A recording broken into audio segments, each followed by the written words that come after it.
need so. I'll be the stars in your sky.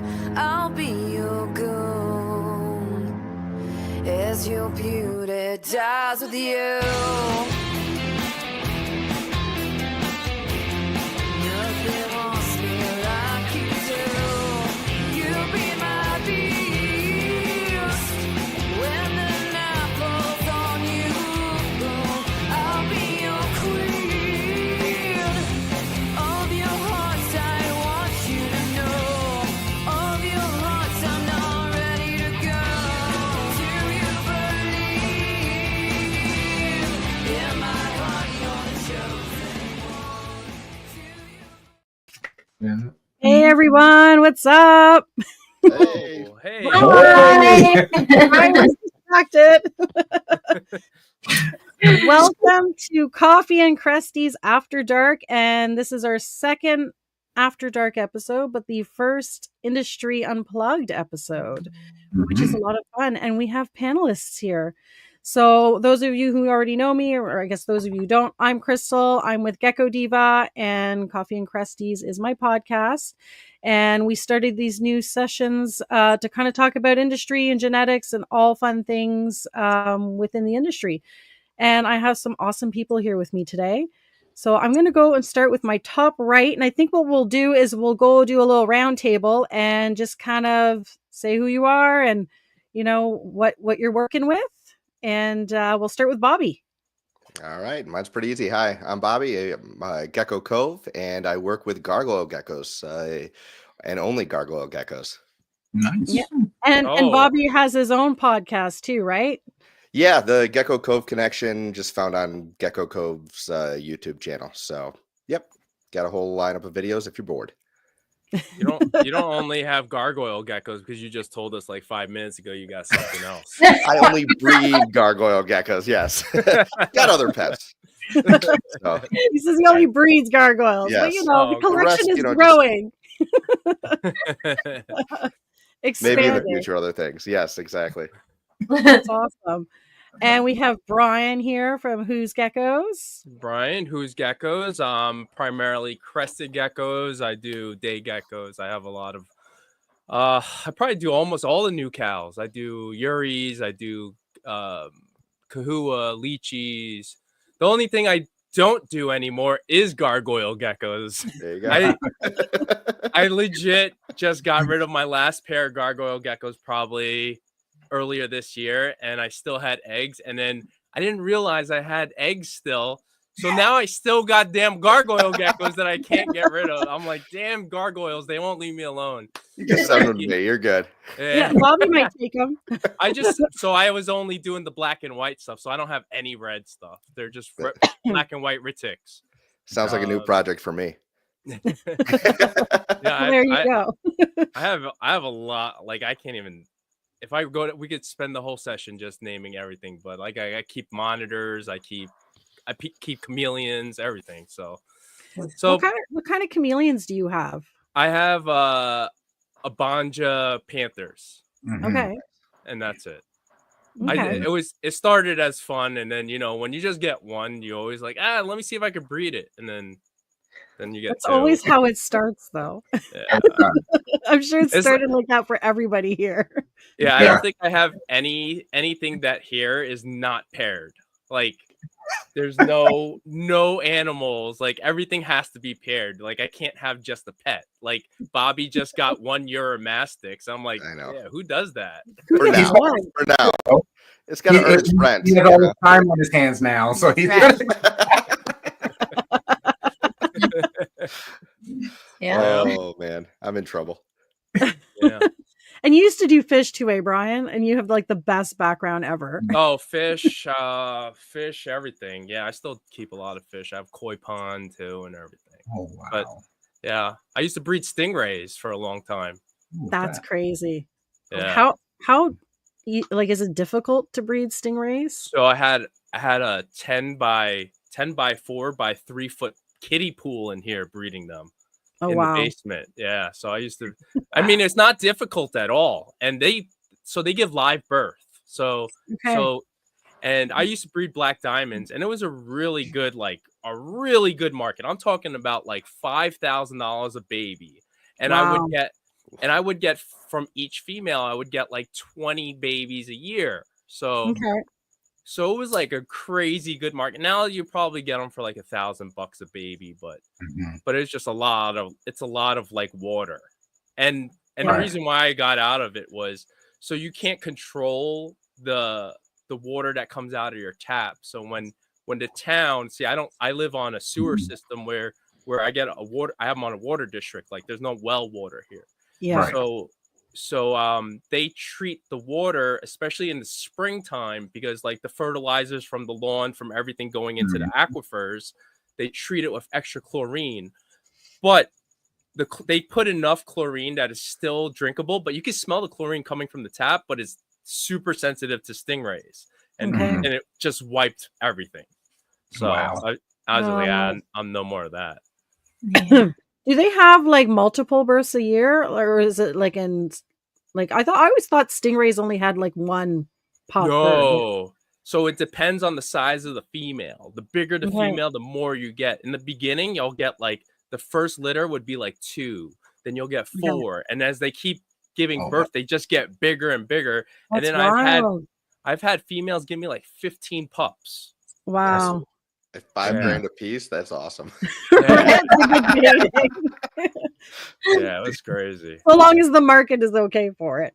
Well, the Right. market, there was like the market was so crazy. Like it was very niche. Like you think geckos is niche. This was even more. And there weren't too many people breeding them. So when they had it available, they were selling. They were selling real fast. I wonder how popular aquatics and things like stingrays and other kind of more niche markets went during COVID when everything else got super popular. Like if they've also felt like that boom where there's a lot of people, I guess it would be something a little bit harder. Like it's not like everyone can just say, I'm going to breed stingrays in my basement. Yeah. You know? So there was a big market for illegal fish. Like, so behind me, these are regular arowanas, albino silvers from South America. There's an Asian arowana, which is the red, the golds, the blues. And those are in CITES. They're CITES 1, so they're not allowed to be in the U.S. at all. Okay.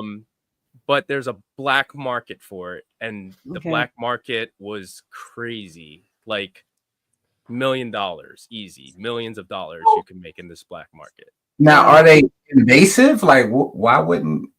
So they were on an endangered species list for a long time.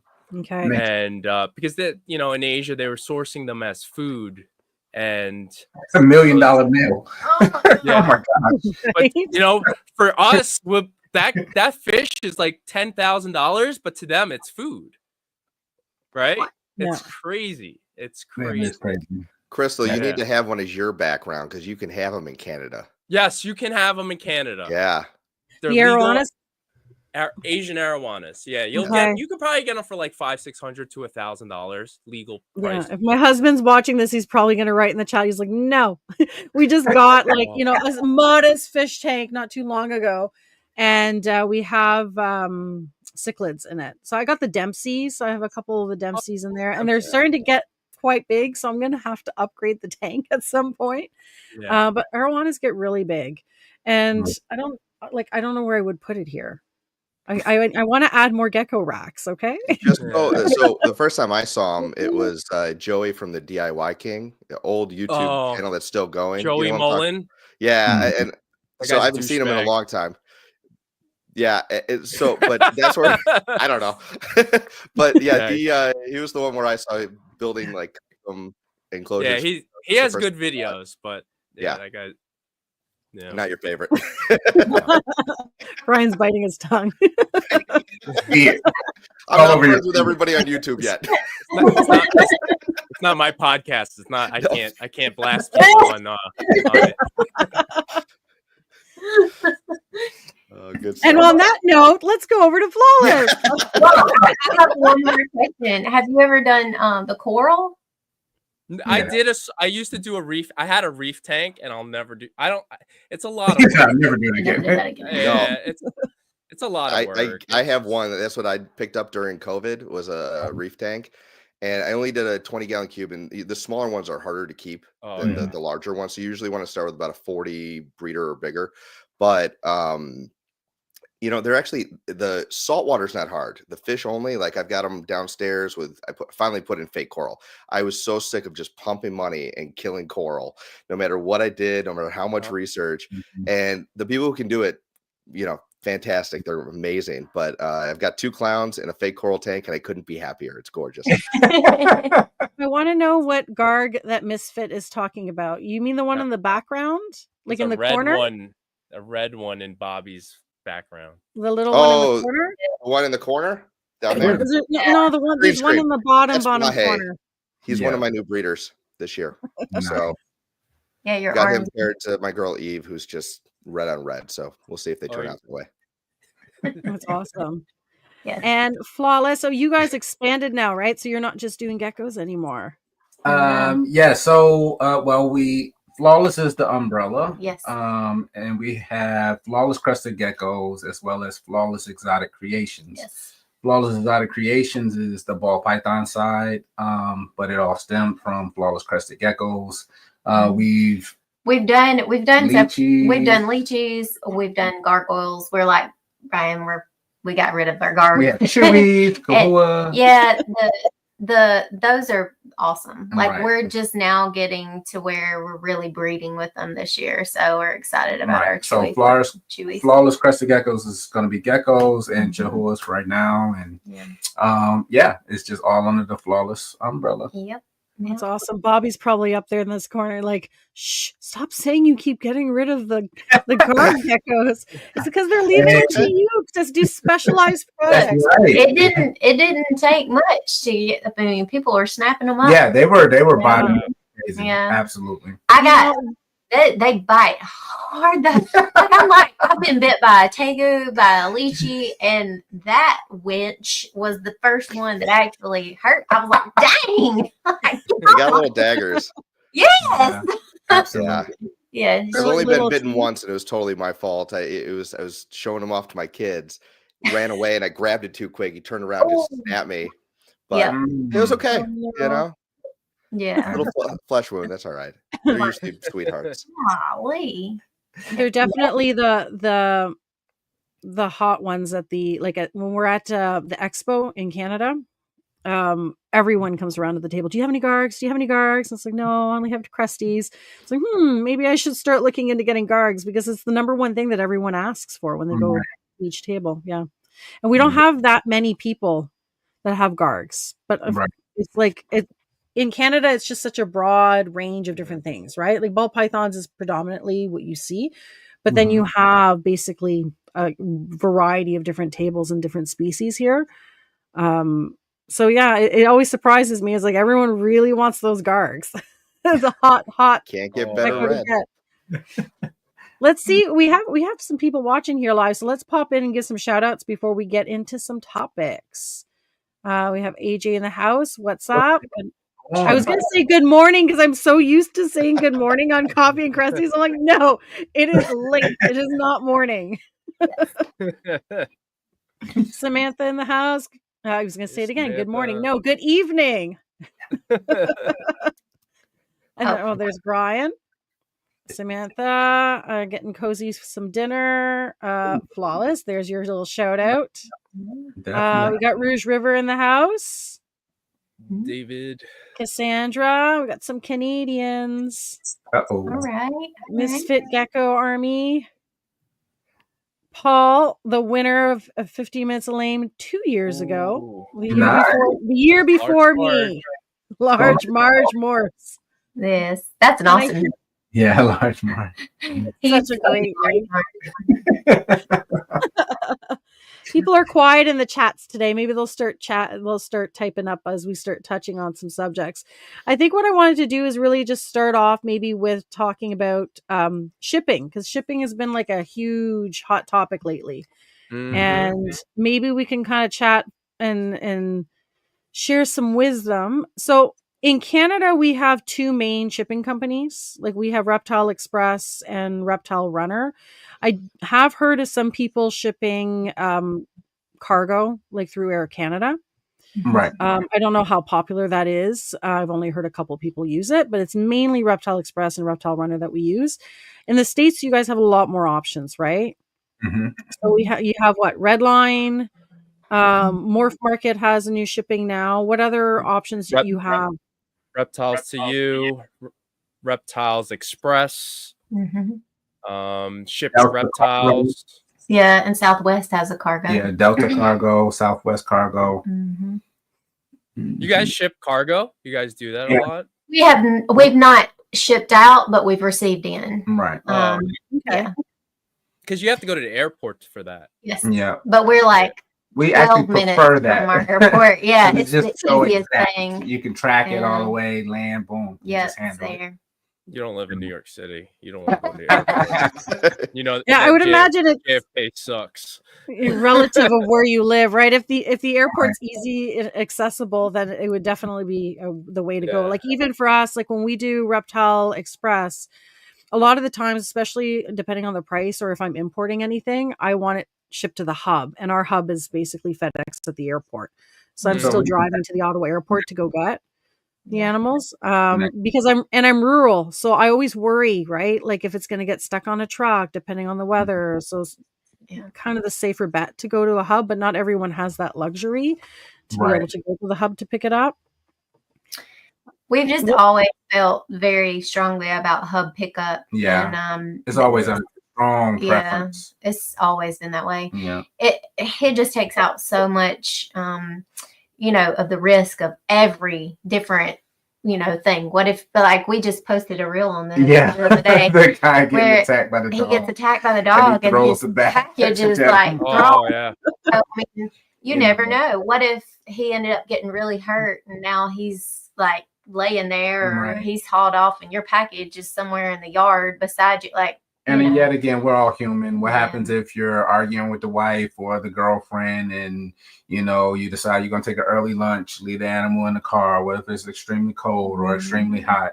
Again, it's just taking out that last step, just that last variable, just kind of trying to remove it and allow for the easiest travel for, your new friend. We have multiple customers that, they're an hour away from their hub. Right. And a lot of times what they'll do is they'll kind of coordinate with us and say, hey, I've got multiple animals coming in, and I really would rather pick them up at the hub, but can I do it all? Can I get you guys to do this shipping on so these sometimes we'll hold it over, or we'll press for that to ship it sooner rather than later. Yes.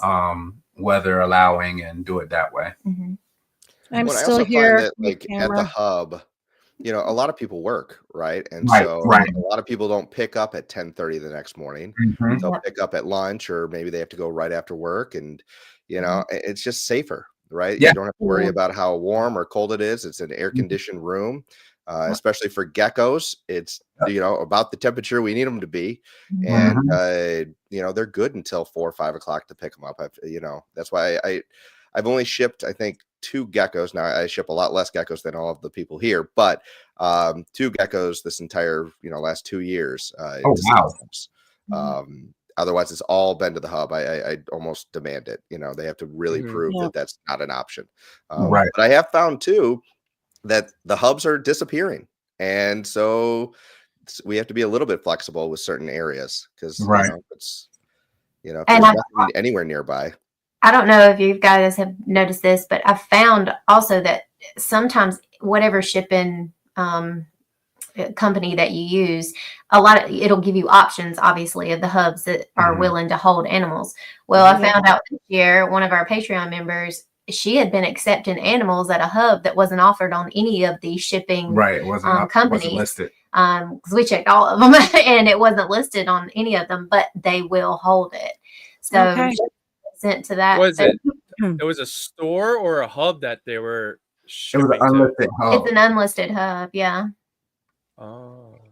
Yeah. Sandra says she gets her geckos shipped to her work, and then the office enjoys the unboxing. You enjoy it because you're getting geckos shipped. I think they'd be a little different if it was a snake.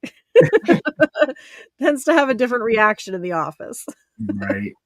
Do you guys find that when you're shipping, is it more the companies that you prefer to use? Are you more flexible on what the client is wanting to use for shipping? Like, how do you work that aspect of it with your business?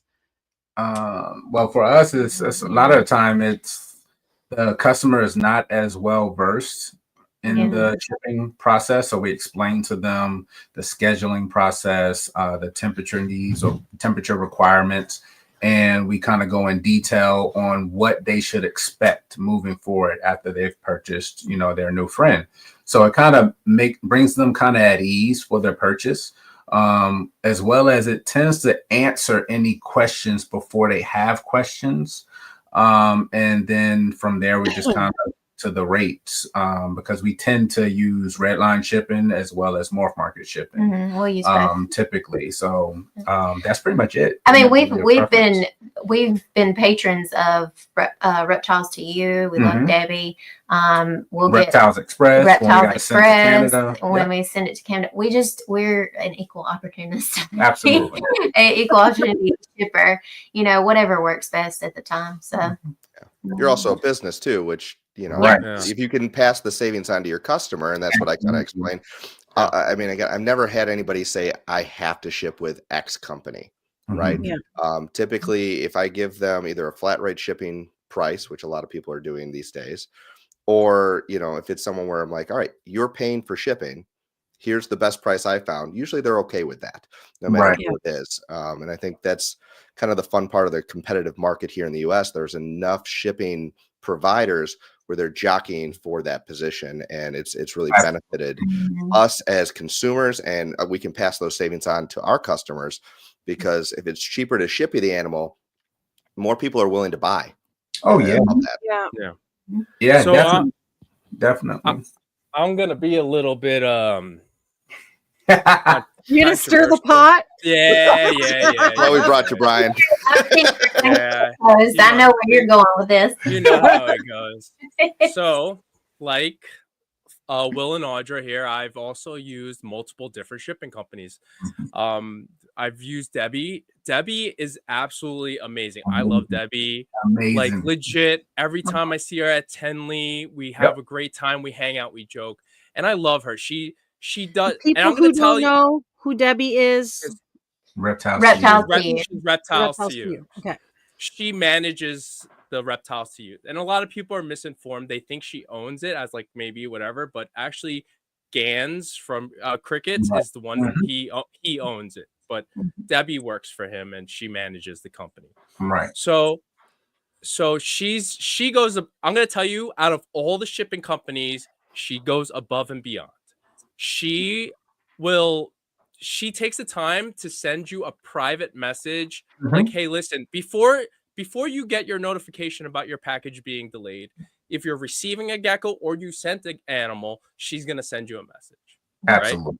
So she's absolutely amazing in that aspect. So then after using her for a while, Reptiles to You, Redline Shipping approached me with a better deal. Right? Absolutely. And obviously, in this day and age, we're paying almost $100, like average 100, almost like around $100 to ship a gecko, right? So if our gecko that we're selling is $200, you're paying 50% of the value of your gecko in shipping. So now you're paying $300 for a $200 gecko, right? Yeah. So if I remained, and I was very loyal to Debbie for a long time, and Debbie tried to, we talked, and she's like, hey, listen, how can I regain your thing? And so what I was doing, she would give me a discount, but it still wouldn't be cheaper than what I was getting at Redline. So I would I would throw Debbie a few packages, and then I would primarily ship with Redline. Now we're here, and now Redline, and as some of you guys know, Morph Market had just recently started shipping September, August, recently. Yeah. Less than about 6 months ago. Yeah. And so I am going to right now, and this is on public. It's I'm going on the gonna record. say because this has been kept. There was another shipping company that I was using prior to Morph Market that is cheaper than Morph Market by like 5%, not that much more cheaper, but it's pretty cheap. And if you go to it, it's like BCS shipping, and it's like just a regular shipping company. They ship regular stuff, and I opened up an account with them, and it worked. It shipped, did everything I needed to do, shipped the geckos, whatever. But you lose the customer service is sort of there, but their user interface was terrible on their website. Terrible. Okay. So then I started migrating more towards Morph Market, because their integration on their website is very similar to Redline, where you put in the zip code, hub addresses come right up, blah blah blah, all linked up, perfect. And it makes it easy because it's attached to the animal, like when you're doing the sale on Morph Market, right? Yeah, if you do the sale on Morph Market, super easy. It goes through, everything's pretty much done, and it does itself. So now when you compare pricing, and I'm not talking about, all right, one company's, and I did this recently and I posted this on my Facebook, and you're not talking about like, oh, you're saving $15. You're not saving $10. You're saving like $50, $60 per shipping. Okay, that's fine. And I get it. Some people are very loyal to certain companies. But if you're like, I probably shipped out like maybe close to 300-400 packages this year, right? So let's say you ship out 300 packages, right? You ship out 300 packages, and you times that by 60, right? Yeah. What is that? That's was that like $18,000? Am I right? I don't know. I can't do the math that quick. 18. Can you imagine? So now that's I think that's $18,000, right? Imagine that in my pocket. That's not eight. That's not. That's in my pocket. Not for nothing. But for the shipping, though, are you paying for the shipping included in your Gecko? Because then that would be in your pocket. But if you're charging it to the client, then whether they pay that extra $50 or not. Not exactly. Basically, almost, I don't want to speak for everyone, but if you're doing the online shipping thing, it is general practice that you're going to typically charge a flat rate. Now, when you charge a flat rate, that does not mean that covers the shipping. Let me explain. You may ship to the state next to you, and let's say $70 is your rate, and let's say they pay that along with your Gecko, and it's $40 to ship to them. Okay, cool. It won't even be that. You made $30 in reference to shipping costs on that sale. But now let's say you're in South Carolina and you're sending something to Washington or California, Oregon, and you're charging $70 shipping, and that very small box is actually $110 or $100 shipping. So you're sending out 500 packages a year, and depending on where it goes, some packages you're going to lose substantial money on shipping, but it's because other packages it picks up. So it kind of levels itself out. So yes, you kind of do end up saving money on the expense side if you kind of get it lower. And you have to take into account your boxes. Yeah, you're your putting cryo all of packs, that in. your heat packs, Right. your pack-in paper, any of your business items that you put in as far as like your, when you pay for paper for your invoices, those are all business expenses that go into the shipping umbrella. And so you don't make any money off of shipping. Right. So basically talking about like a flat rate if someone's buying it off your website or off it, right? Or anywhere, period, that you have to ship. So let's say Go ahead. Sorry. Other So a than lot of people in Canada, it like when we're selling geckos here, and my experience from buying other individuals within Canada, it's the gecko plus the shipping cost. So you'll pay Right. for the gecko, and then they'll ask for your postal code. They go in, set up the shipment, you get a price, and you pay it to the dollar. So like if my shipping is going to cost $126.25, then I'm paying them $126.25, and you're paying for the cost of the shipping. And that's how what a lot of people here do. So I guess that's kind of a difference from what we have versus what I Well, guess. so I'm going to agree with you there, because so I would say, again, if you're a larger breeder Mhm. that's putting out more volume, Mhm. it's exactly, the flat rate just makes sense. Yeah. It totally is how the industry runs. When I first started, even this year and last year, I would do exactly what you said, Crystal. I would contact whoever was buying a gecko Mhm. from me, say, hey, give me your zip code. I'll give you an estimate, right? And I'd Yeah. look, I wouldn't show them exactly what it was, but I would say, okay, here's that plus my cost of a box, which, Mhm. whatever it is. I'd Yeah. put that together, say, here's your shipping estimate based on your location. And sometimes it's cheap if it is close by, right? If I'm shipping a state or two away, but if I'm shipping to California, everything's more expensive over there. So Right. they would pay more. And that's how I would work it on a one-on-one basis, because I was only moving 40 animals a year. If Right. as I scale It's up, sustainable for smaller amount, but when you get to a point where you're selling a larger number of geckos and you're having to Yeah. ship larger number of geckos, then it makes more sense to come up with like a flat rate.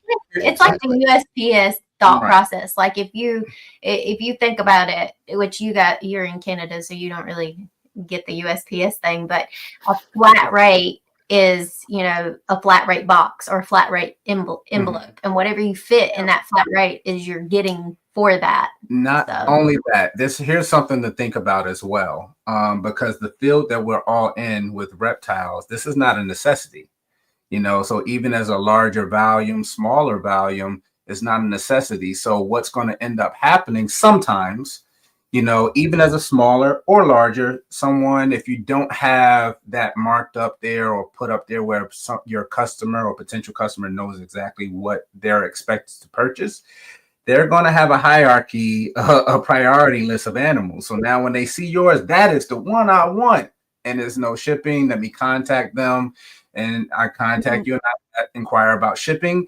And even if it takes you an hour or 2 hours to get back to me, and you get back with very, very prompt service and let me know how much shipping is, I may ghost you or say thank you very much and move on, because I've already went to my second and third option and purchased. Yeah. You can just give them something. It's happened happened time so and many time times. again. Oh, So I've lost a bunch of sales due to shipping costs. Yeah, absolutely. Yeah. for Absolutely. a while, people were just saying free shipping. Yeah. Everybody was doing free shipping, because if you just bake it into the price and people go, well, it's free shipping, then that's what the price would be no matter what. And then, waiting for an expo wasn't a better idea. Right.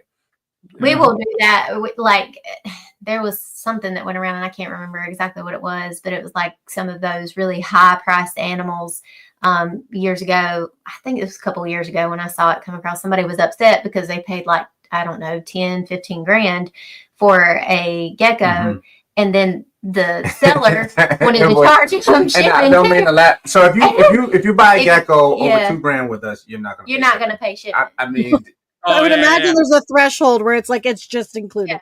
It's included in the price. Do you guys remember? Well, we're not gonna name names. Somebody was listing a $15,000 gecko, and it's plus shipping. Oh God! You have to laugh when you see that, though, right? Yeah, I just kind of like glazed over that. I kind of giggled, whatever. Do you? But again, that goes especially if it's like $23, right? Right. Business ownership.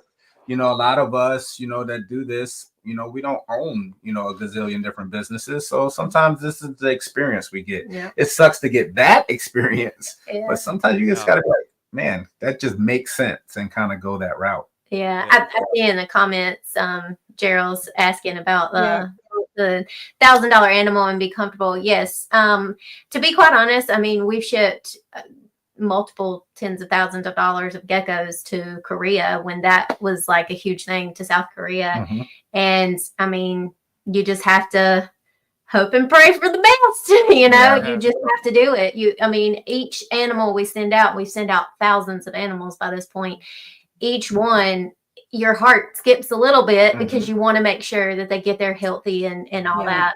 Information is key. I could say documented. We have 2 geckos that passed during shipping, and we probably have crossed the 6,000 or 7,000 gecko, shipping mark at this point. And again, we would hope that none would pass. But sometimes you also, which makes us want to advise the customer as well, how urgent it is to, hey, pick this up or don't leave it on your porch.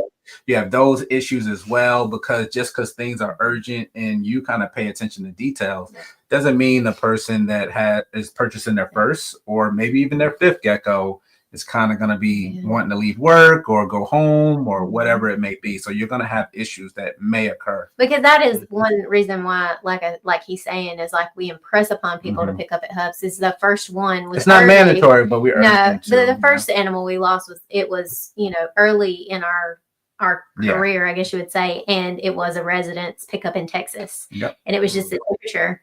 And then the second one was an export. So you kind of, once you made it to the exporter, fine, and then. And that one was questionable. That was questionable. That was a problem. We haven't dealt with that export. So with that, certain things with shipping that we are accustomed to, and I'm sure all of you guys are accustomed to, even if you haven't shipped a bunch. If you ship something for export and your receiver in the middle, before it goes international, receives it 24 hours, they have it, they were signed off for it. In my opinion, there is no reason that you should be contacted another 24 hours later saying that the animal has passed away. So it's been in their possession for 24 hours. Like, what did you do to kill the gecko? And then when you look at the pictures, it's not in the deli cup that you sent. That's why I say that's kind of in question. It's like, that's not how we did that. So you have some questions. Nor had the actual, it just wasn't a flawless package. You got to we open it. Seen some of our, set it up. We set it up a certain Not even way. the same gecko. So it was an old pet they were trying to replace. Different spots. Gecko Man is saying, as a buyer, I'm way more likely to purchase from a source that includes shipping and the prices. And I think it depends on the cost of the animal. Because if you're seeing an animal that's like more of a pet quality animal that's maybe being sold at a lower price, how can you justify selling that and including the shipping, depending on how much the shipping is going to cost and where it's going to. So in a lot of those cases, it's the shipping is an added cost, right? But if you're talking about a higher end animal, then you can definitely look at including the shipping, and it's a little bit of an easier sell for that. Brian, so you have different experiences with different, different shipping companies, and you've kind of settled now with Morph Market, which is new. And there's been a lot of back and forth on that, right? On it kind of working itself out and improving the service. So how's been your experience with Morph Market shipping? So I think this is going to answer Gerald's question. So basically he's saying customer service is going to be the same thing. So every single company is a third party company. We're all using FedEx. Correct. So it doesn't matter if you're using Reptiles to You, Redline Shipping, Ship Your Reptiles, Morph Market Shipping. They all go through FedEx. Redline is not going to push your gecko faster than Morph Market through FedEx, right? They're not going to. If you book 2 exact shipments from Redline and from Morph Market, and I hate keep using names, but you use 2 exact shipping boxes, 2 exact locations, they're both going to be there, getting there at the same time. If the one's getting delayed, the other's getting delayed. The reason why they get delayed usually is at a hub. Sometimes they miss the flight out from Indianapolis or Memphis, and they miss the flight out, and then they get stuck, and then they're delayed. So then people wonder, but if your package is delayed, how do they find it? So I'm going to tell you, I had a package delayed through Morph Market. I had packages delayed through Redline. I had packages delayed through every single company, and every single company did the same exact thing. I emailed Morph Market and I emailed Redline and I say, hey, listen, my package is late. It's delayed. Can you find any further?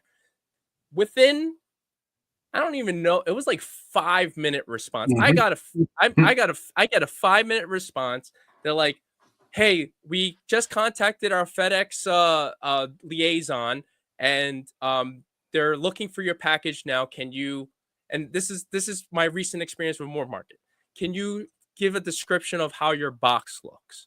So every single one of my box, I have my Who's Geckos label on the side of it. And I sent them a picture, and they sent it. They're like, we found your package. It's going on the next flight out of Indianapolis to, I think it was going to California. So it's the next flight out to California. So they do the same exact thing. Each one of these companies, and it's so funny because you read the online banter. It's like, oh, I'll never go to this company because this company goes above and beyond for me. I think they all do. They all do the same thing. There's dedicated people that Morph Market has just for the shipping part that handles the delays and whatever issues you have with it. And it's same as Redline. So it's just you're saving a lot of money. They're both doing the same exact thing. Your customer service is pretty much the same. You're just saving like 60%, 50 to 60%, at minimum 50%. And now this is where the drama starts.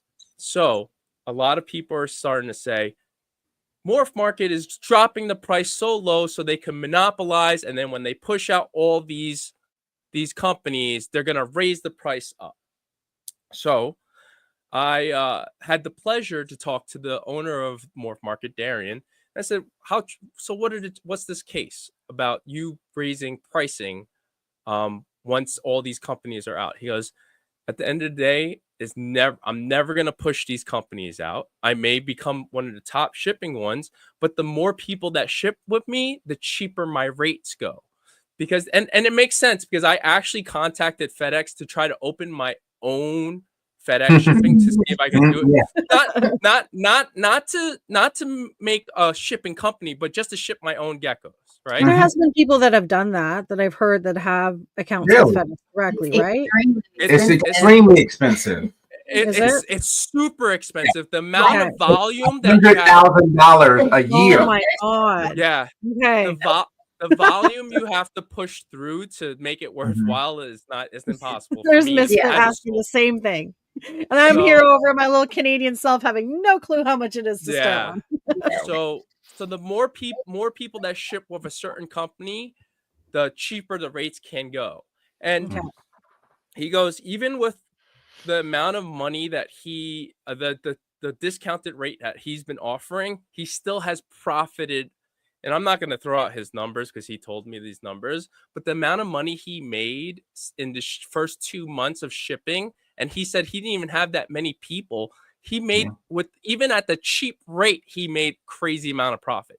So these shipping companies have been robbing us for so many years. I don't know if it's so much, and I don't have the experience. Sorry, go ahead, Will. I'm sorry, I will push back on that a little bit. I'll let you push back. I mean, I don't have a stake in this game. The thing about it is it's business. So customers, just like geckos, just like cars, just like homes. I mean, they're going to charge you what you're going to pay.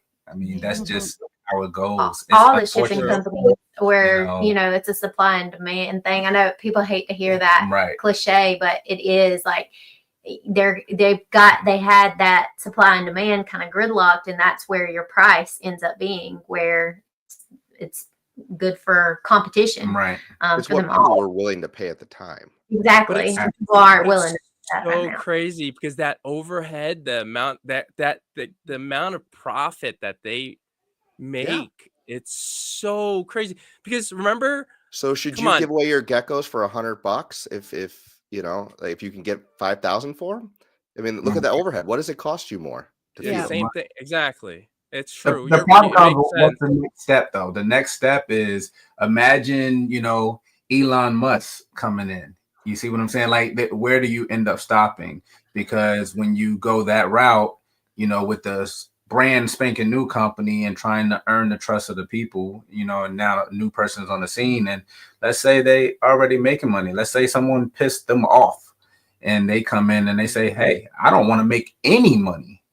Then essentially they're going to turn around, and after 2-3 years of offering these rates that's rock bottom, they're going to put everyone out.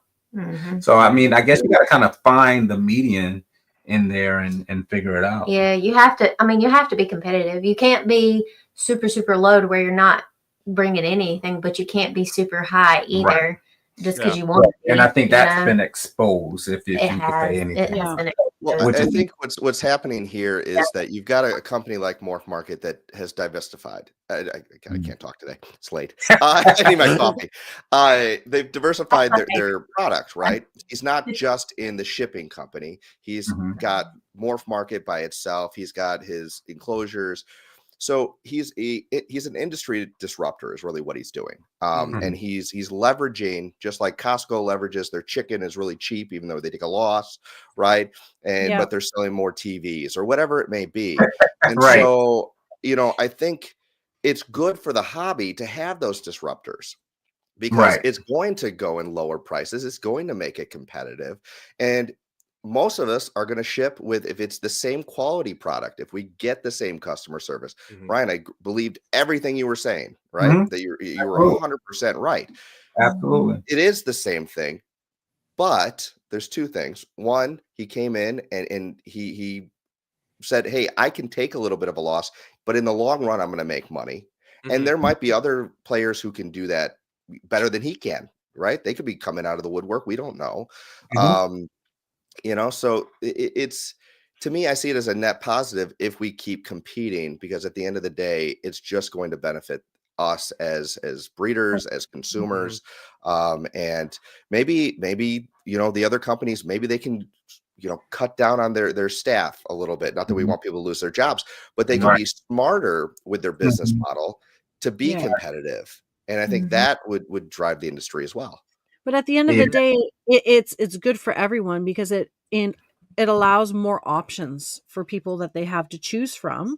And, you know, and you kind of pick what's the right fit for you, whether, you know, one service is kind of offering a little bit different of a customer service that you enjoy more, or you prefer more of the pricing. Like, at the end of the day, they're not all the same, right? They're all going to have their own little flaws or their own positives, and you just kind of really got to figure out which one is going to be the right fit for you. I mean, you guys have way more options than we do, I can tell you that. Brand loyalty. And brand loyalty. How many people ship with one or the other because they like the owner of this one and they don't like the owner of that one? And nobody 100%. ever gets political in this industry. So, you know,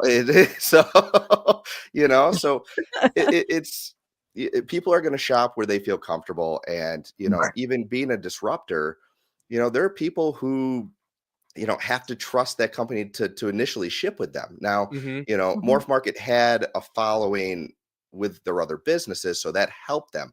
But it, you know, Redline, when they came in, it was a little bit like, who are they worth trusting? Are they worth not trusting? No, but they fixed it. But he did a great job of marketing. Robin has a good because he had the reputation. Yeah. But as someone who isn't in the industry, I was brand new when he launched. I'm like, I'm waiting to hear from people like you guys online, or hearing from the people. He did a great job with his marketing. But if he didn't know how to do that, or if he didn't have that reputation, that would have been nearly impossible for him to launch. Okay. We were Like, if I started, no one would trust. Yeah. You know, talking about that. Robin also, when Redline launched too, he was the disruptor before. So now it's just like, so he's the one who stole me away from reptiles to you. He said 25% cheaper. Hell yeah, I'm in that boat. I'll do 25% It's funny you say that, because we met up with Debbie. We would see her at every show that we were in, and she came and gave us these huge hugs. She said, "You traitors," but it was all love.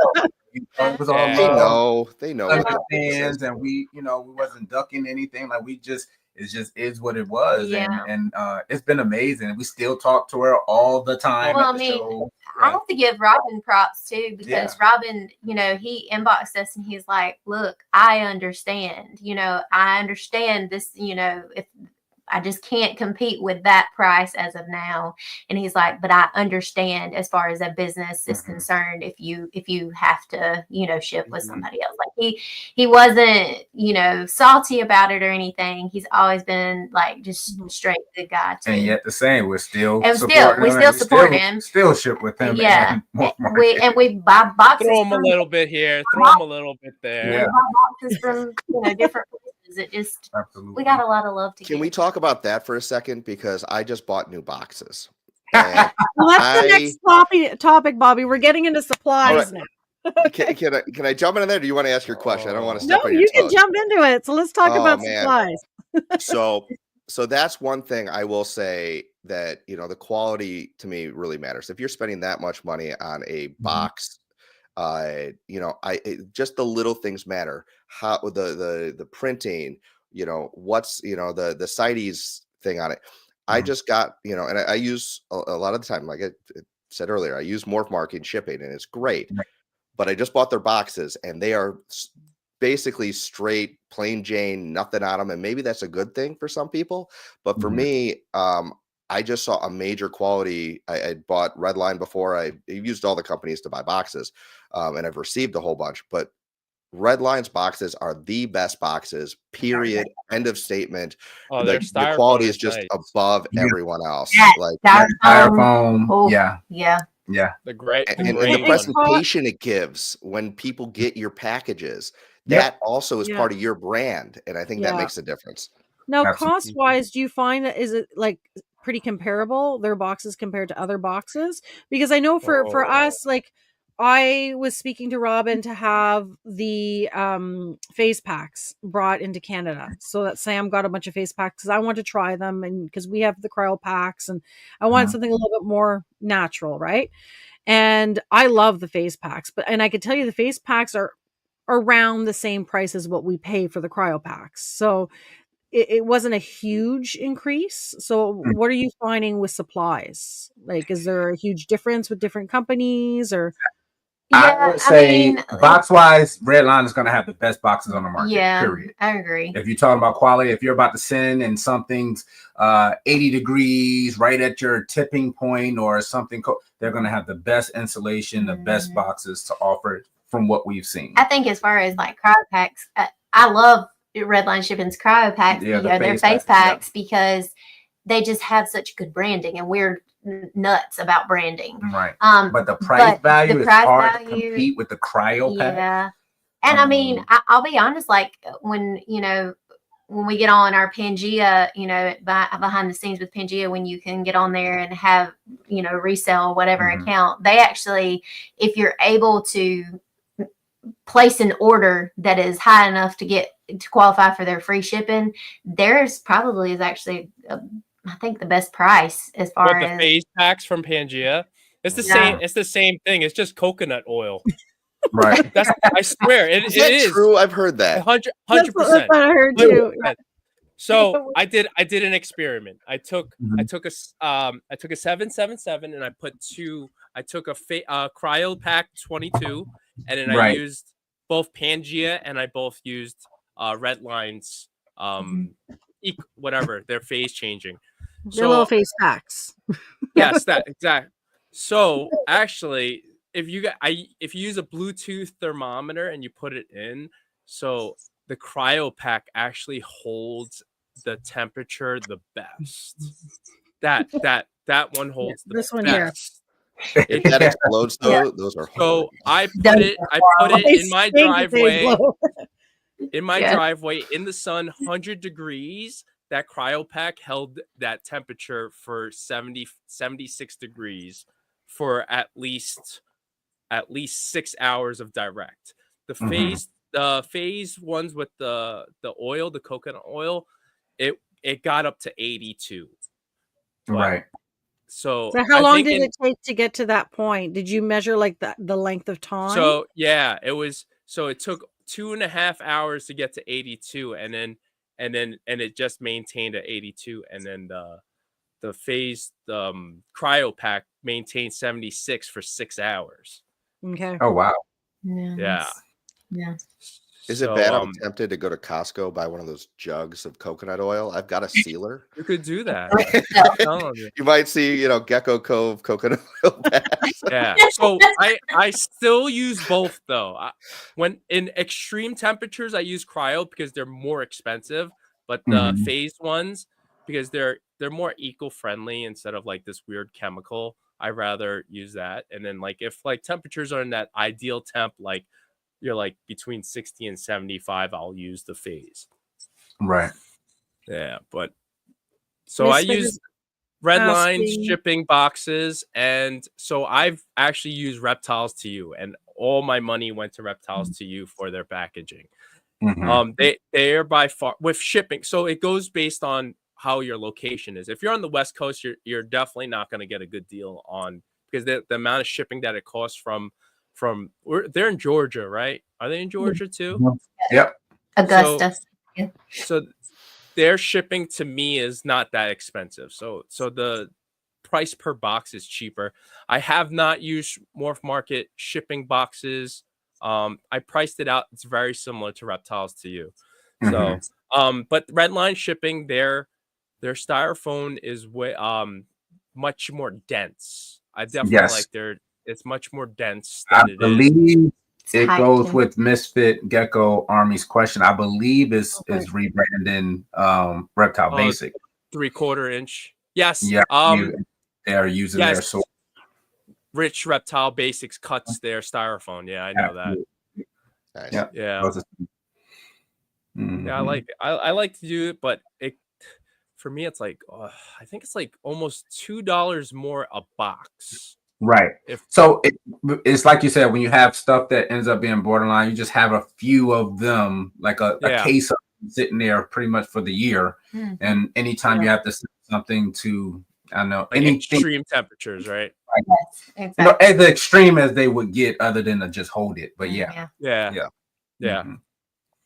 You guys like package your boxes where it's all branded inside, and like you have like different colored tissue, or like let's share with everyone like the marketing aspect of shipping an animal. So that again, you're really not charging for that. You're trying to give an experience. Everyone's buying geckos, receiving geckos. We're just trying to give them an experience. So we use the really like ultra clear deli cups. Again, we transitioned from the semi clear, so as soon as you open it up, you see like through the cup, as long as they didn't poop. Oh god. That's crazy. As well as we have custom liners in it with FCG on it, where hopefully again they didn't poop on it, but it's in the cup. And we have labeled with their inventory number, where that number has been actually the best way for us to keep track of everything. Instead of putting our the parents on there, we actually just give the inventory number. We found that a lot of customers may not track lineage, they may not keep up with it at all, or that just might not be a priority for them. So what happens if they turn around and sell that animal to someone else? We can extend that service and follow up with that animal if that person contacts us and say, hey, we bought this from such and such, would you help us? Yes. What's the inventory number on it? And then they give it, and then we can give them pictures and everything, to the second and third buyer as that animal continues its life to whatever breeder or keeper it ends up with. So that's kind of part of that experience. Our filler we use is black craft packing paper, and then we also do a white wax seal, blue envelope with our sticker and blue is my favorite color. So you just try to make it an experience. I would have thought it was red. All your flawless shirts. That's his color. I figured you guys sprinkle like fake gems in there. That's at the shows. We put our gems in. Oh yeah, I've seen. Brian's gonna get a box and open it, and there'll be glitter everywhere. And then we have our stickers, and we have different stickers like if we have Patreon members, for instance, they have a dedicated sticker that only Right. Patreon members have. Oh, cool. Yeah, and then we have some with like our likeness on there. It's Yeah. like what are they, cartoon character Cartoon. versions of us.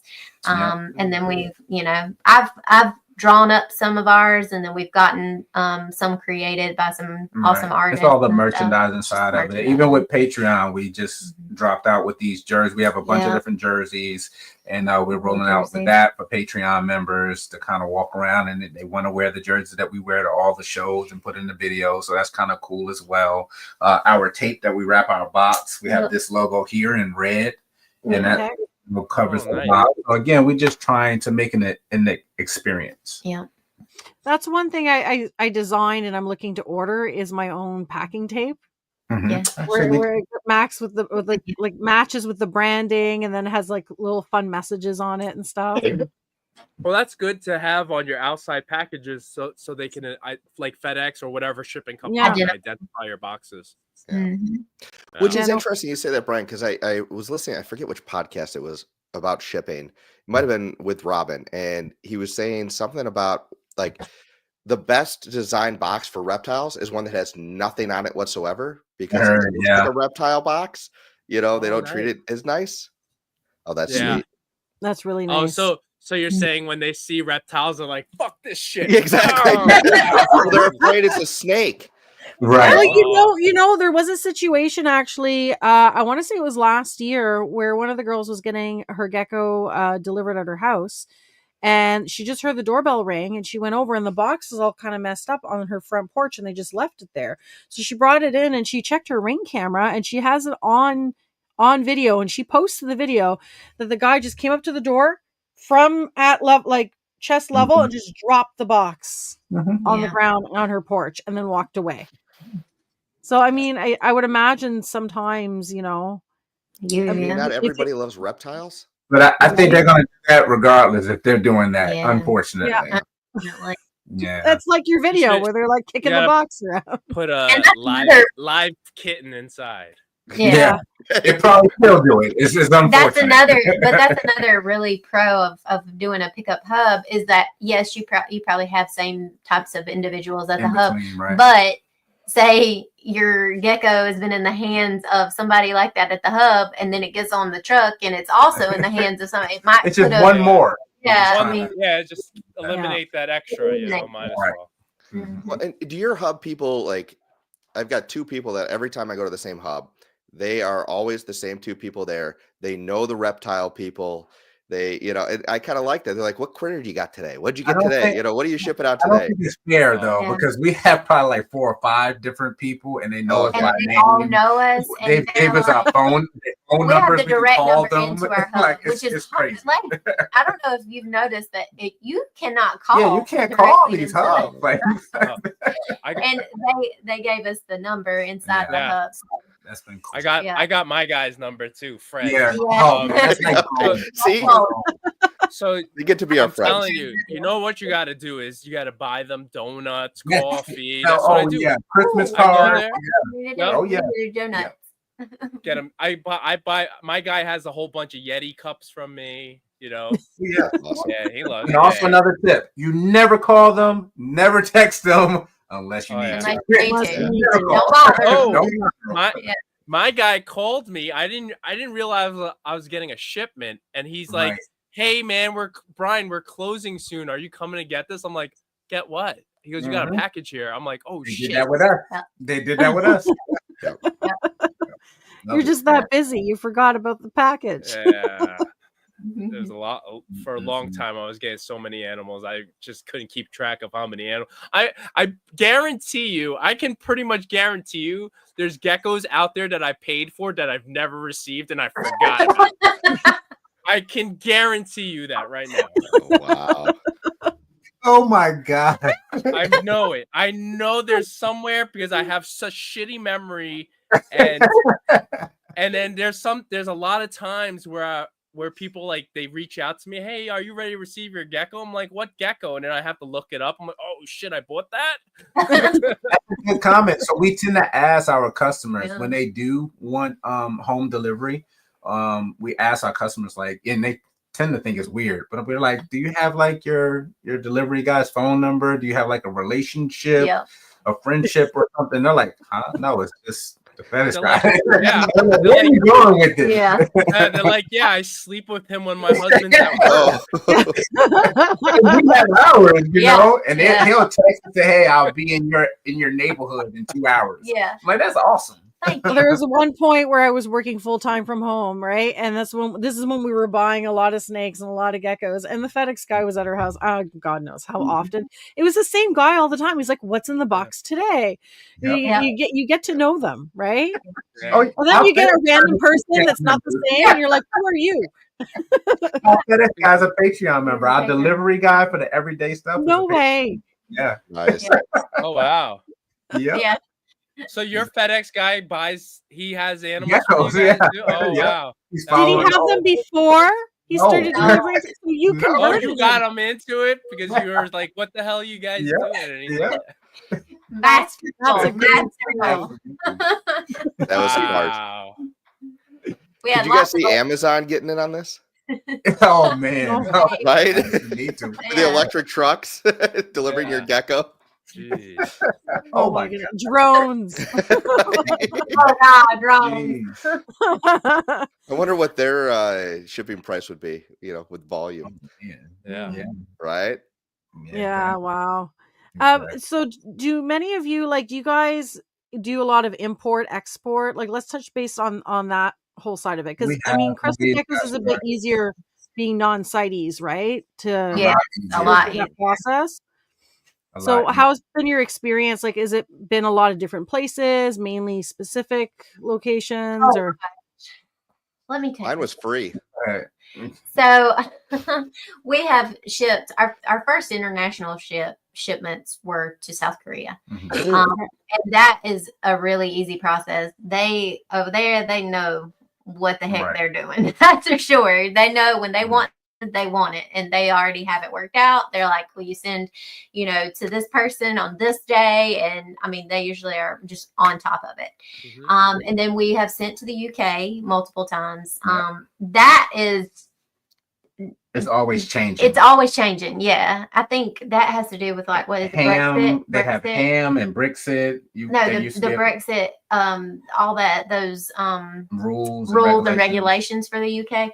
But I ended up having a customer, or we ended up having a customer from Spain, and I had to go around my elbow to get to my booty to be able to figure out how to get these geckos to network. Network. Ghana. Yes.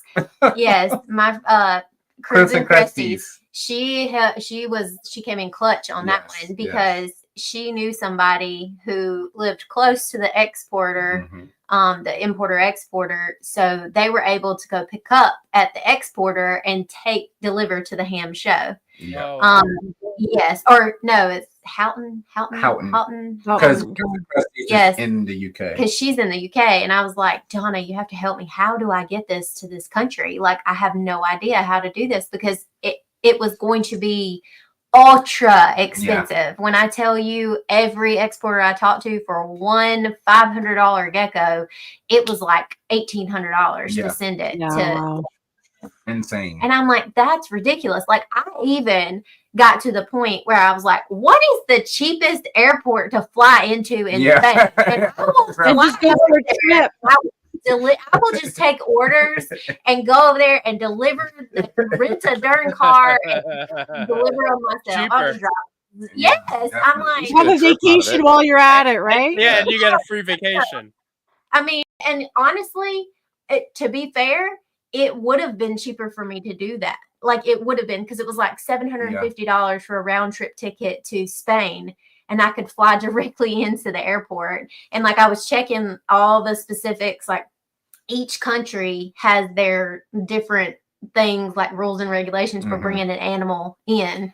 Luckily, it was a gecko. And and with geckos, like, it was super easy, but I could have carried that gecko on the plane with me in my lap and literally got off the plane, and that was going to be cheaper for me than to spend $1,800. But we've imported a ton from Crimson Cresties from Donna. Yeah, from Donna. We sent her Lily Exotics. Lily Exotics from the UK. Yeah, we've imported a bunch from them and exported a ton. But the process is extremely easy for the most part. For the most part, yeah. Yeah, if you can get it to the Netherlands really easily. Yeah. But then after the Netherlands, that's when all the different European countries that you're trying to like deliver to, like rules. Italy and Spain, and then going back up into like north, it's kind of difficult.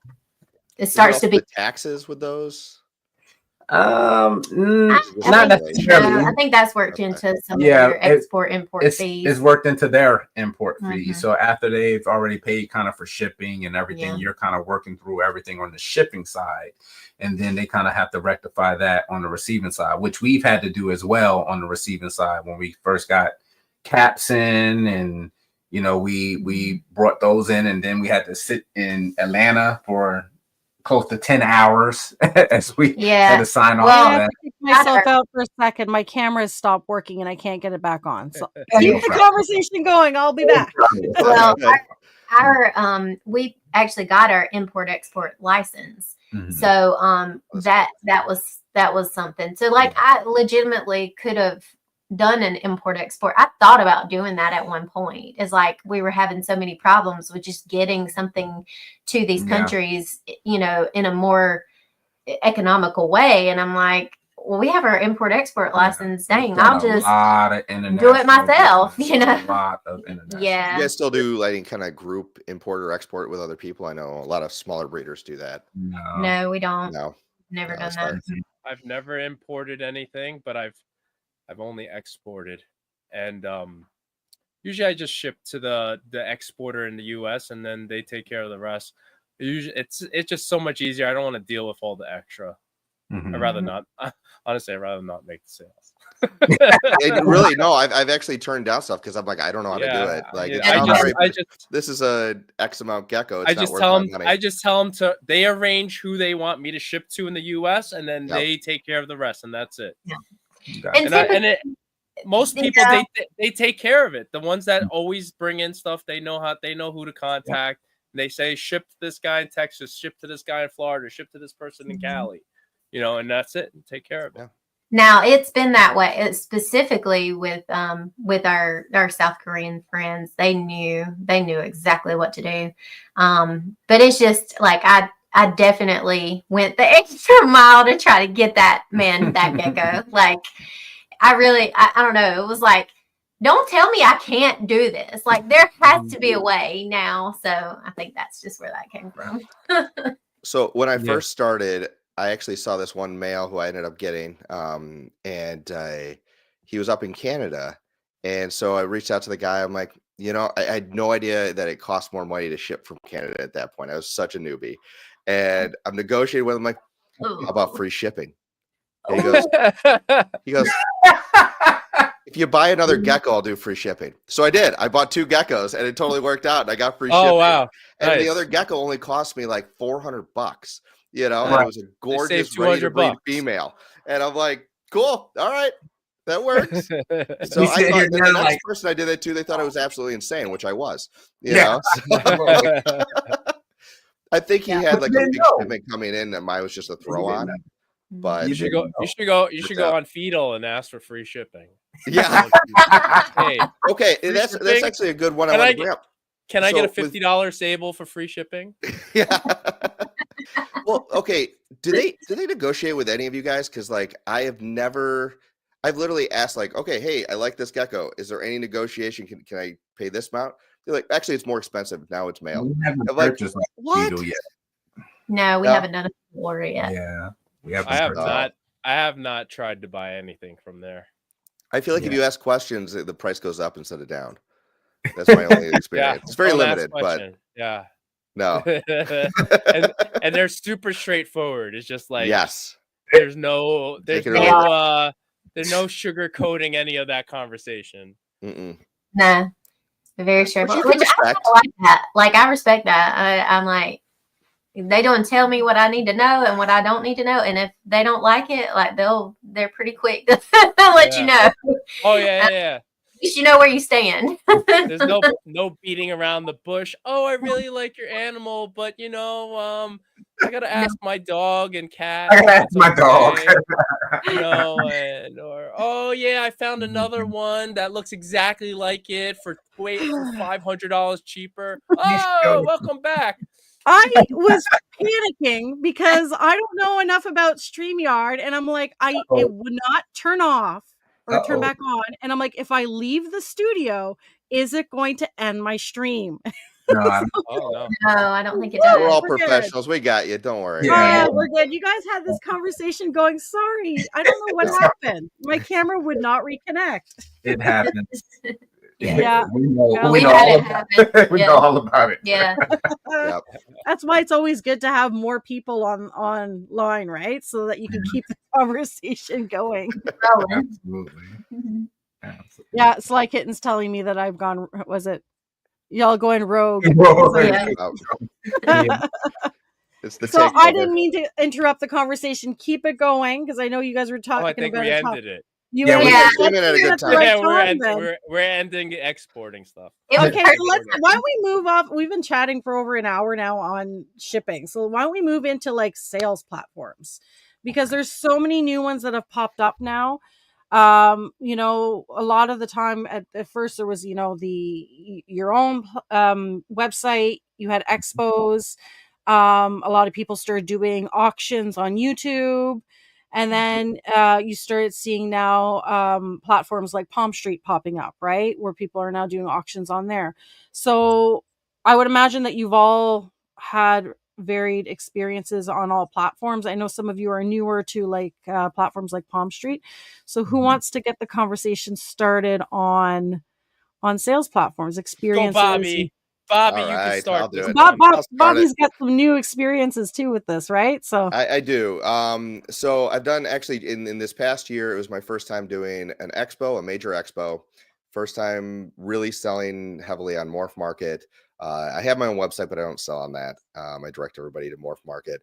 And then Morph Market has auctions, so that's another kind of wrinkle in it. And then I did Palm Street. I had 2 Palm Streets that were very, very successful. So I've had positive experiences with all of them, except if you look at monetarily for the expo. The expo cost me money versus making money, but I look at the experience I had with the people and the customers as a positive in itself, and all the stuff that I had to buy for it. Now that I have it, it'll probably be cheaper. Right. But I picked an NARBC show, so it's not the cheapest show to jump into for your first one. Okay. So take that with a grain of salt. But as far as just pure sales, Palm Street by far, I made the most money by far. And the downside to Palm Street is that I don't even see the taking a cut as a huge thing, but 10%, dude. It's 10%, but you're paying, Morph Market, the annual fee. So, can I ask you a question? Also the table fees. Your sales that you made on Palm Street, did you Uncle Sam got a hold of it. No, did you get were you happy with the sale price that you sold for? I was, but I went into it. So, okay, to preface, a lot of people on Palm, okay, and I think this is a culture that needs to stop. They go and they offload stuff on Palm Street for way too cheap. And so, I saw your Palm Street. I don't think you guys did that. No. You went on there with quality and you got quality prices. Now, maybe it was $100 less. Maybe it was $50 less. Maybe this one went for a little less, but we do that on Morph Market. We'll explain. Okay? And so, that's how I looked at it. My geckos, I sold one for literally $300 more than what I had it posted on for Morph Market. If they had gone and looked at it on Morph Market while I was during the stream, they could have, called me out on it. Right. But it was one of those things where I had my bottom line, what I wanted to get out of it, and I wouldn't go lower. And if I kept it again, totally fine with me. I was also working with another breeder, Oliver Hernandez, awesome guy, local to me. And he has leechies and chewies and all the things that I don't have, crested geckos. And so I wanted to offer more than just my I only have 6 breeders. Okay, guys. So it's not much. So I wanted to offer more if I jumped on that platform. And so he had his price minimum, and anything that, I got more for that, we worked out a deal. So it was beneficial all around for me. The biggest downside for me for Palm Street is just everything is recorded. It's full transparency to all the entities that want to know about it. So let's just put it that way. And not that I'm not honest about all that, but we're in the industry. So, Yeah. but I use them all. I think they're all tools. And some things I want to move on, morph market. Something like the cheapest things I sell are morph market auction. And I don't put them at, a start of $0. I've seen too many people lose their mind of, I can't believe it's going for this cheap. Okay. I start mine, and maybe there's months where I put something up and it doesn't sell, and that's fine with me. But I put it at a starting price of, let's say, $300 for a 7-gram red stripe, right? And I'm surprised most of the times it sells. And then I'm happy. Did I get top dollar for it? No, but it moved. But those are usually my cheaper geckos. Usually if it's an individual sale, I'm getting what I want for it. So that's my little spiel on all those. I think they're all a tool to be used for proper resources. And they all can be used in your arsenal. You shouldn't just pick one or the other. But I will say that because of how well Palm Street worked for me, and I could be in my house and I could do it multiple times, I'm less inclined with where I'm at in my career to jump back to a giant show. I'd rather go be the person running around saying hi to everybody at a big show. But if I was bigger, it'd be a different story. Well, a big show is really like my husband and I both had each our own booth, right? We had our 2 booths at CRBE. And thankfully we had friends that came down from the States that helped us, because we were both alone in our booths. And it's like that, it's a big show, and you get people constantly coming to your table, right? And it's hard to be able to take a break, and it is a lot of work involved in vending those shows. And there's a lot of pet quality sales at a show like that. And if you're working with nothing but higher end, which is what I'm trying to do, it's not as advantageous for me. But for other people, it's very advantageous. Anyone else want to jump in? I'll go last. Wind it up. He's just marinating, taking it all in. Like, okay. So basically I'll just add, like, the segue to that is, yes, I totally and wholeheartedly agree with you on it's another tool for the toolbox. And that can pretty much like summarize every platform that we utilize. It's just another tool in the toolbox. We do have our own website, and we do run sales through our website, which we are able to offer like Afterpay and the pay in 4 with PayPal and things like that. And that's really helpful. We run Square invoices, we do PayPal invoices, we do there's all kinds of avenues of sales. So I don't know. We tend to work it kind of backwards than in a reverse fashion of Bobby, where we utilize Morph Market in order to push them to our website. All of these things, we try to boost them up to push them to our website. We have total control over nothing, but the most control we have over is our website. For instance, Instagram, we put all this work and effort into getting social media out there, and someone can take it. And then you have to start over. We hope they don't, but they can start over. You can do something wrong or say something or hurt someone's feelings, and they can shut down your Morph Market. We've seen it happen to other people. Well, and look at Tiki's with Tiki's Instagram, right? That was shut down for a while. Everything to push them to our website. We do vend shows. We try to vend the big shows because we need the business expense, number one.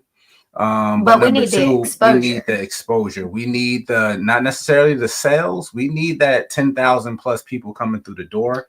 We need the big banners hanging from the ceiling. We're need obnoxious to be seen. with our big banner. Again, that's all a part of the business plan. And this has been years in the making. We started online only. Yeah. And again, when we first started, it was crickets on our website. We were doing tons of work, and it was crickets, time after time again. But we kind of stay resilient and keep on that push. As far as Palm Street, We don't do geckos on Palm Street. we don't do geckos No? on Palm Street. No, That's we have not. surprising. Okay, Why? so you're only doing I'm ball just curious pythons? why. We just done the ball python. I kind of don't want to answer that, but we will. I mean, you can kind of. It sounds bad. It Yeah. sounds bad. So we don't do geckos on Palm Street because we tend to have a waiting list for certain high-end Yeah. geckos. We have zero issues moving geckos a lot of the time. Can I ask you a question? And Shoot. and if you can answer this as honestly as possible. Do you think the reason why you don't want to sell geckos on Palm Street is you feel that you're not going to get as much as you would kind of want for that value of your animal? Because you feel like it's similar to us putting the snakes on Palm Street. You're going to put at a value, like Bobby said, that you're comfortable with, getting for that. Well, and we also, so some of our reason for not doing like geckos, we don't really do geckos on North Market auction. We don't really do geckos on Palm Street auction, just because we feel like we have a loyalty to our Patreon members first and foremost, and it wouldn't really be fair to them, especially with early release, early access, with early release, everything. Yeah, to this like throw something on there and then somebody take it from them, So we just kind of we have some reasoning behind that. So, I mean, you guys produce like at least 1,000 geckos a year, right? Absolutely. About give or take. Mm-hmm. So I produced around 700 to 800 this year, right? Mm-hmm. Nice. And out of let's say 800, just say 800. Out of 800 geckos, no matter how nice my pairings are, more than 50% of those geckos are not like top tier geckos. They're mid tier animals, right? Right. So in terms of outlet wise, like, Palm Street was a good to low. It's definitely not a bad thing.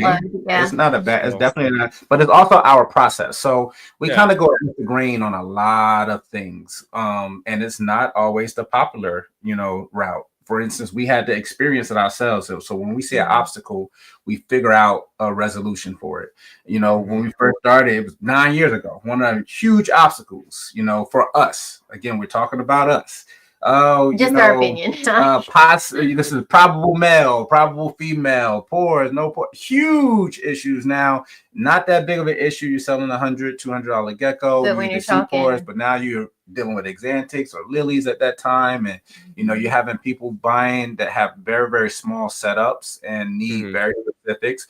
So our way of circumventing that was, whatever we produce, like you said, 700, 1,000, 1,200 babies. None of them will be posted this year. Everything we produce from this year, no one will really get to see them. We just won't because even that's offer to be them next year. Until we can confirm whether Yeah. That's what I do too. Everything we just grow them out, and then basically we can gauge better what we're keeping, because we're definitely our best customer. But and it allows us to progress people along, especially with smaller collections that need to fit certain projects with male, female, whatever it may be.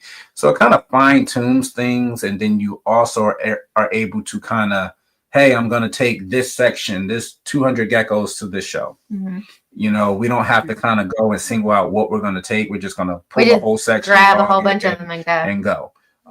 So it's just easier to do it. Okay, so you got like a section where, all right, these are show animals. I'm going to bring these to the show. No, we don't have show or not everything. It's just a cycle. So we may take, this section. If we go in months, we may take this section that's coming up. Right. You go based on like, age of the animals. Like this one's reaching age. It's about age. Yeah. It's about age and weight. Yep. Because I know in the past that you guys like you guys said in the past, like, I can't believe I sold this animal, and you Mhm. regretted That's it. what made us And do that's this, because yeah. that was like earlier on when you were selling That's them one of the young, obstacles. and you're Yeah. like, shit, I fucked myself Yeah. up. You know? Yes, Yeah. yes, Yeah. Yeah.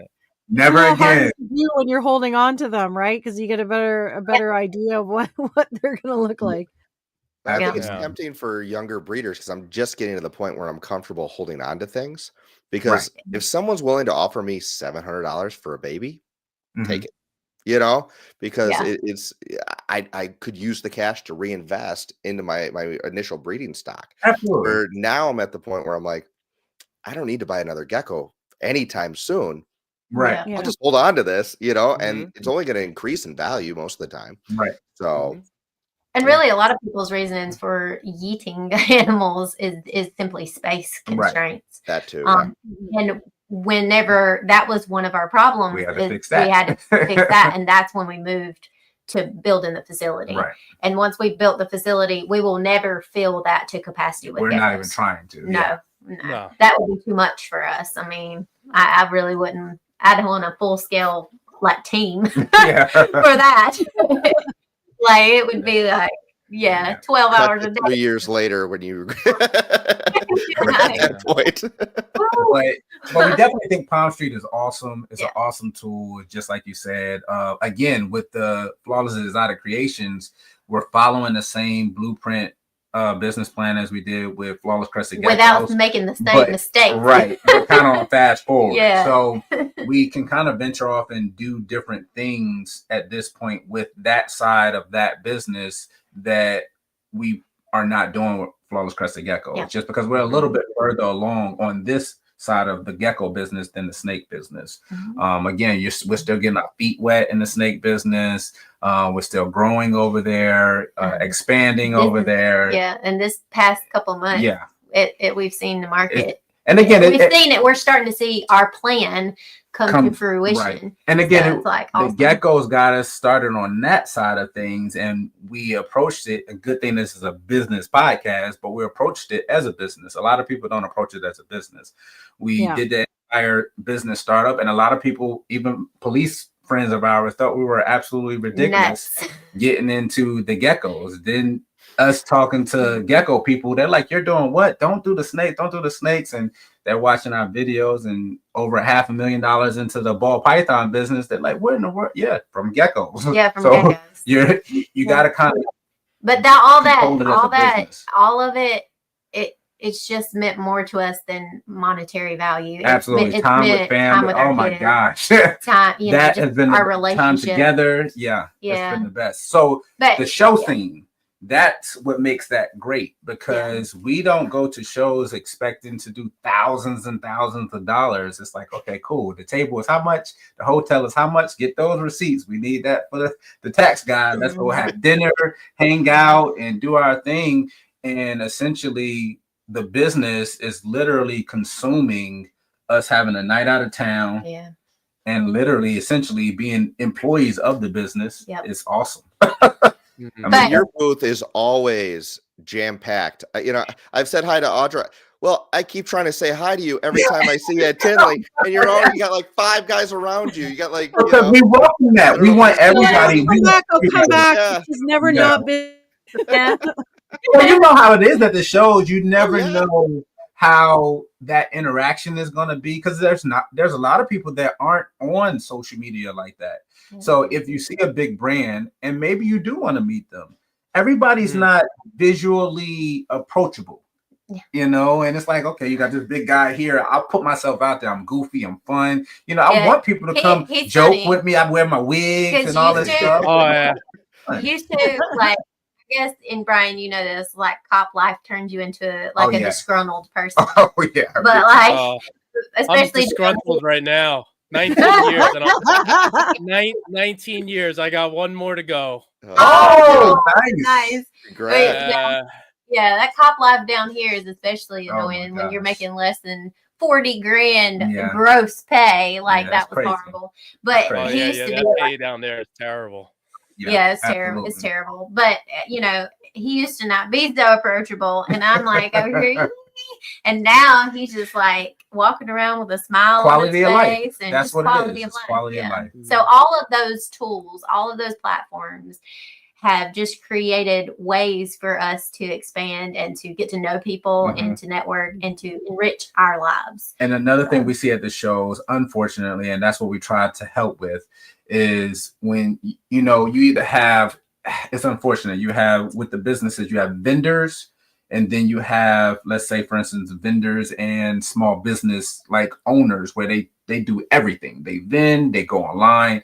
I think in this day and age is kind of necessary. Yeah. Unless you're so keyed in and clicked into like to do a little bit old of everything. timers, you know, you have to have Now, some kind of social media presence. Because I'm sure you've seen it too, Brian. When you go to these shows and certain people you that you know, you meet them on that Friday, that Thursday, and it's awesome. It's great. Yeah, they can't get out of there fast enough. They're frowning, they're pissed off, teary eyes, like, you know, and it's unfortunate, you know, and we want to put ourselves in a situation where whatever the biggest platform we do, I don't care if we make 0 sales, we're good. Yeah. You know, because you can grind it Monday through Friday, weeks and weeks prior, killing it, doing more than any show. You know, that's what the grind has to be. Yeah. All right, let's let Brian. Let's Brian. You have the floor. All right. Like you guys, I also do the shows. I only do 2 shows, if you count Flora Fauna, 3. All New York shows. White Plains, my last show was actually one of my best shows. Not in monetary, but the amount of animals I moved. I moved over 70 geckos. Wow. For a show was insane. I would have never thought. I go into these shows thinking I'm going to sell 0. Right. And to sell over 70 geckos was like astronomical. Like I was like, nice. Wow, and the show prior, I only sold like 5. So I grossed over 10K the last show, which was really good. For like, you know, what I bring to the show is usually I brought a couple nice ones, but not too many. Because one person requested a certain animal, and I was like, all right, I'll give you 6 to choose from, 6 dark phantoms. And whatever he didn't pick out, I put on the table and they sold at asking price. No negotiating, nothing. But I like to bring like, because a lot of kids come and they want to buy a pet for like $100 and stuff. Like I'll have some of that. So I sold a lot. Now we'll talk about Morph Market. I don't use Morph Market that much, but my website, except for shipping. Yes. I use Morph Market for shipping, but it's like, because it was at a point where I didn't really need to use like other outlets to sell, because like people will hit me up on my Instagram, send me a message, hey, I'm looking for this. All right, I got this. Send you a picture, they buy it. I haven't done a website drop since like maybe 6-7 months. I got to do one though. People keep bothering me about it, and I feel bad. Like you say, you have your Patreon members that you're taking away from your Patreon members if you were to sell on another platform. And I do have like those repeat customers that keep asking me, and I can name. There's like 5 that keep bothering me about the same thing, and not bothering me, but asking. And I feel so shitty about it because I forget about them when I do another sale. And I was like, oh, I just sold the gecko that you would have liked. And I was like, damn it. So I understand that part. So now we'll go into Palm Street. I was one of the first Palm Street, first initial 5, right? It was Gabby Morph Menagerie, AJD, Zeros, me, and Scott, Miami Art. And then there, Brian Tucson was there too. So I did the first one, and the first one was great. I did really, really well. And I was like, wow, this is crazy. I'm sold everything, sold things for a great price.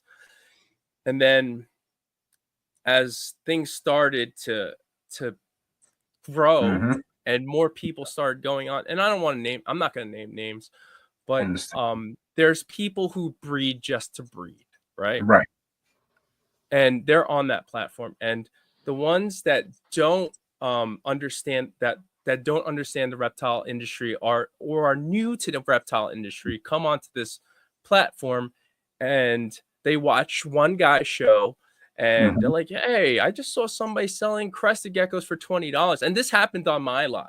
Right. He's like, I bought a gecko from you for $250 yesterday. Why did this guy sell it for $20? I'm like, what? That's totally different. Like, that's a different animal. Like, it looks different and everything. It's not the same thing.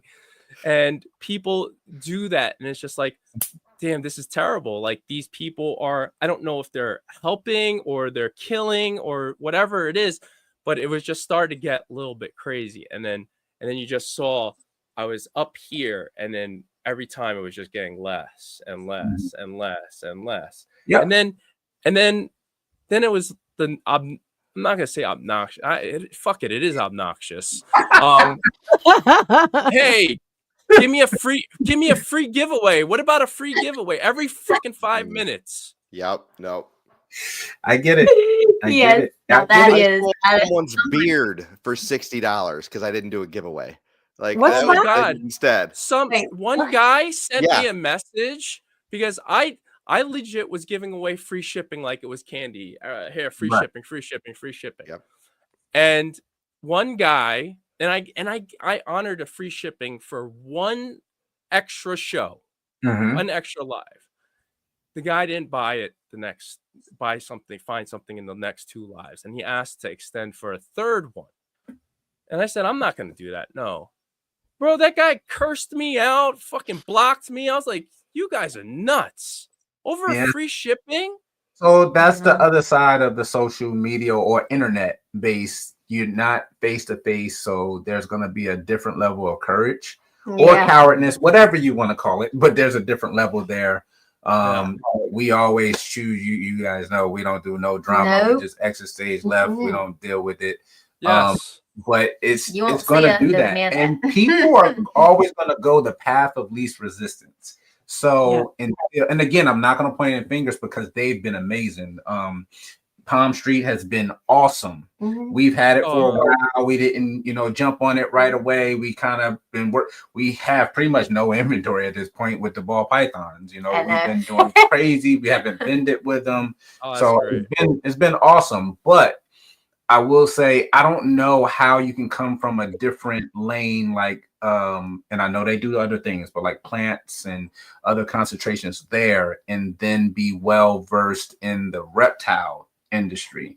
And again, I don't know if they need to partner with well-versed people in the industry and kind of try to not necessarily gatekeep, but more so vet who they're going to approve, because that is the problem. You're going to run into that issue. Here it is. If you take yourself, even if you're in the comments, if you take yourself serious and you apply and you get approved and you're doing all this, you set your banner up, you do it, you want to be so professional, you have beautiful animals, you're going to have someone that's just going to go, for lack of a better expression, to your box pet store, buy, average or subpar animals, breed them, have 100 of them, no social media, don't vend shows, sit on the computer or sit in front of their phone in their underwear with an approved Palm Street account, and $10 geckos going left and right. How are you going to fix that problem? The customer's not buying quality, but the customer's not really expecting quality. So when you buy that $10 gecko, from that source we're talking about, when you come to us, any of us who's sitting here putting all this time and effort, you're not going to equal value there, regardless of how you see it. Well, they're going to say, we hear it a lot. Like I just bought one for $50. Why is yours, right? $250? That's the issue. You're paying for a lot more. Then do you remember, we're the same age, so do you remember in like public speaking class when they used to like kind of put us through, throw you an orange and say, hey, you got 60 seconds, tell me yeah stuff like that. I think that applies when you've done this even for 2 years and done research, you kind of know who, the people are in the industry and, the different projects. Maybe you don't know everything. I'm not saying you know everything, but if you're working with a project, you start hatching stuff out, you hatch out something and it's 15 grams, you're going to be able to talk about that for 5 minutes, even if it's just plain Jane what it is, when people they don't do that research to even understand what they're looking at. And it's not making anything up. I'm talking about literally strictly by whatever you would label as the industry's guidelines. You talk about it in a respectable manner and educate the new person getting in, make them excited. Okay, cool. They're not even in position to buy $1,000 or $2,000 gecko, but now they're so intrigued, they're going to buy the $50 or $100 gecko from you, and a year later come back and now they want gecko. It's happened so many times. I've had customers where I sold this girl, local girl, $100 gecko, and then I think she's at least $25K in with me so far. You know, but so like this, I don't know, man. I've done Palm Street. I probably did a total of like 8 shows. I announced in December that I think it was November. I was like, I'm done with Palm Street. I actually deleted the Palm Street app off my phone. Oh wow. I got in my ways, I got in my feels, and I was just like, I'm done with this, and I just stopped it. And it was just I'm gonna tell you, Palm Street, if you are new and you don't like Flawless, you guys have your established name, your name. So your majority of your sales come from your website. So you don't technically, you guys really don't need Palm Street, but Palm Street is great, like you said, an extra tool. But for the new people who are not out there, I think Palm Street is great because it's pretty much free marketing. You're getting a free marketplace to sell and a free place to put yourself out there on a screen. People get to know you, your personality. There's 100 people join your lives and see who you are, and at the end of the day, people are going to know you're fake or not. So at least if you're a genuinely nice person, you're gonna win over all these people and potentially have future buyers for long term.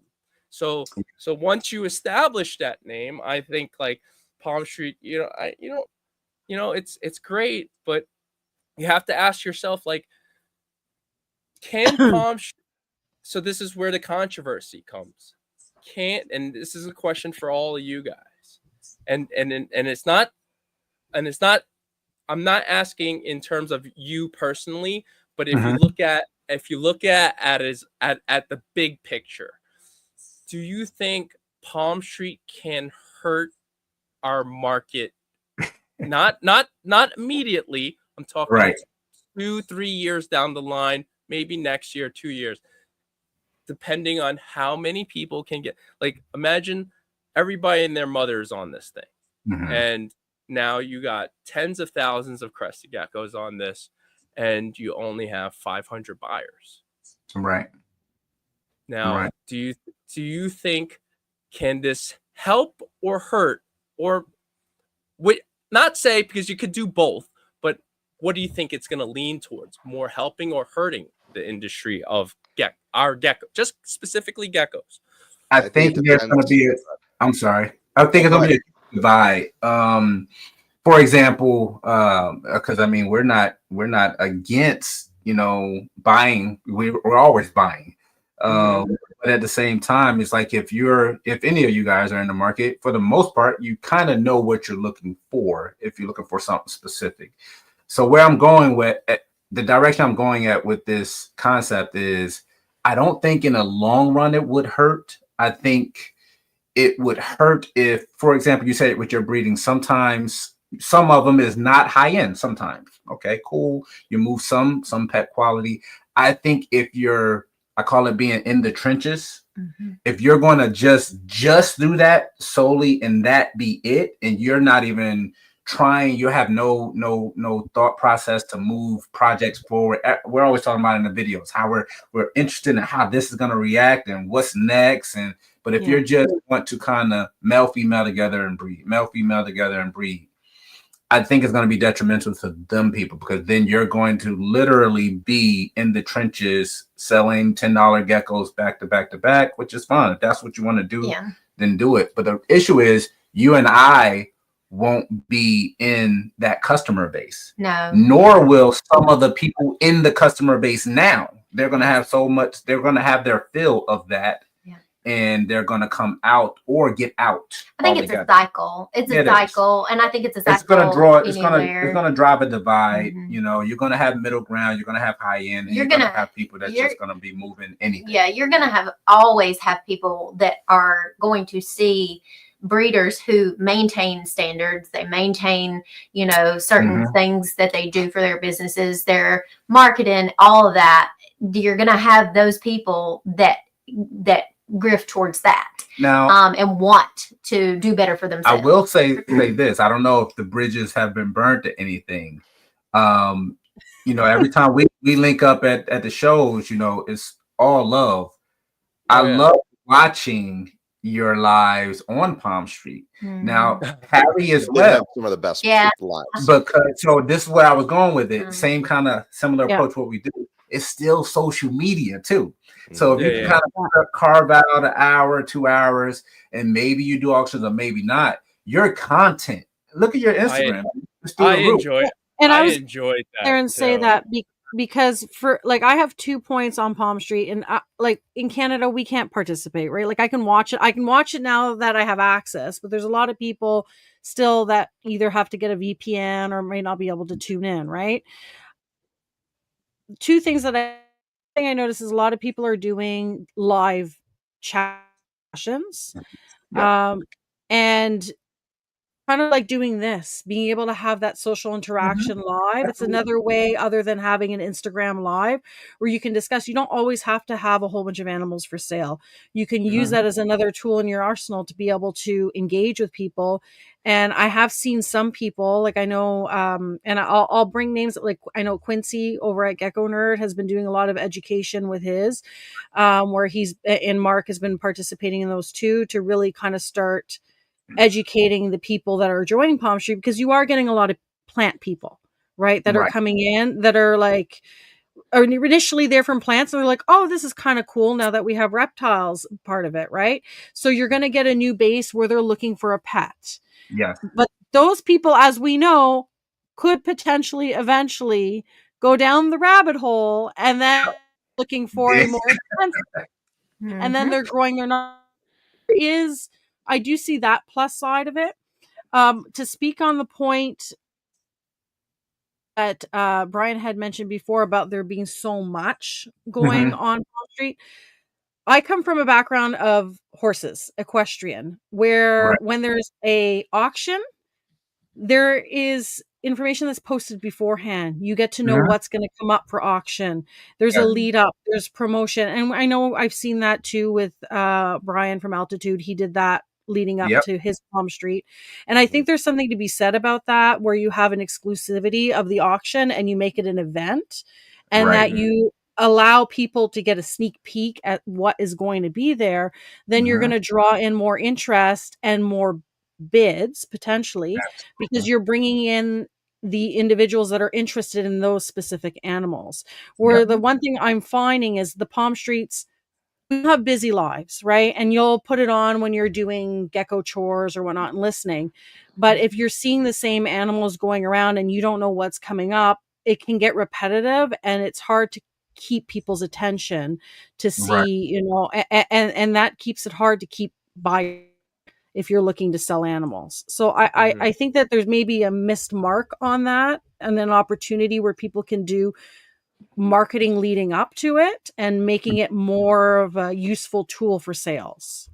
I completely agree with that. And that's exactly what I did on my first 2, is I took really nice pictures of everything I was going to put that on my social media. And a lot of the people that ended up buying even messaged me beforehand saying, hey, you're going to let me know what the start price is for this or what, you know, and, you know, a lot of it I kept secret, but it drove that interest.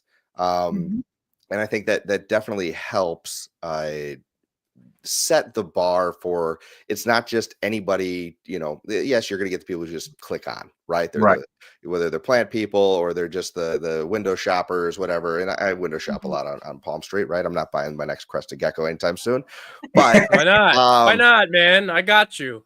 Yeah. How about this? Pissed my wife off enough. I'll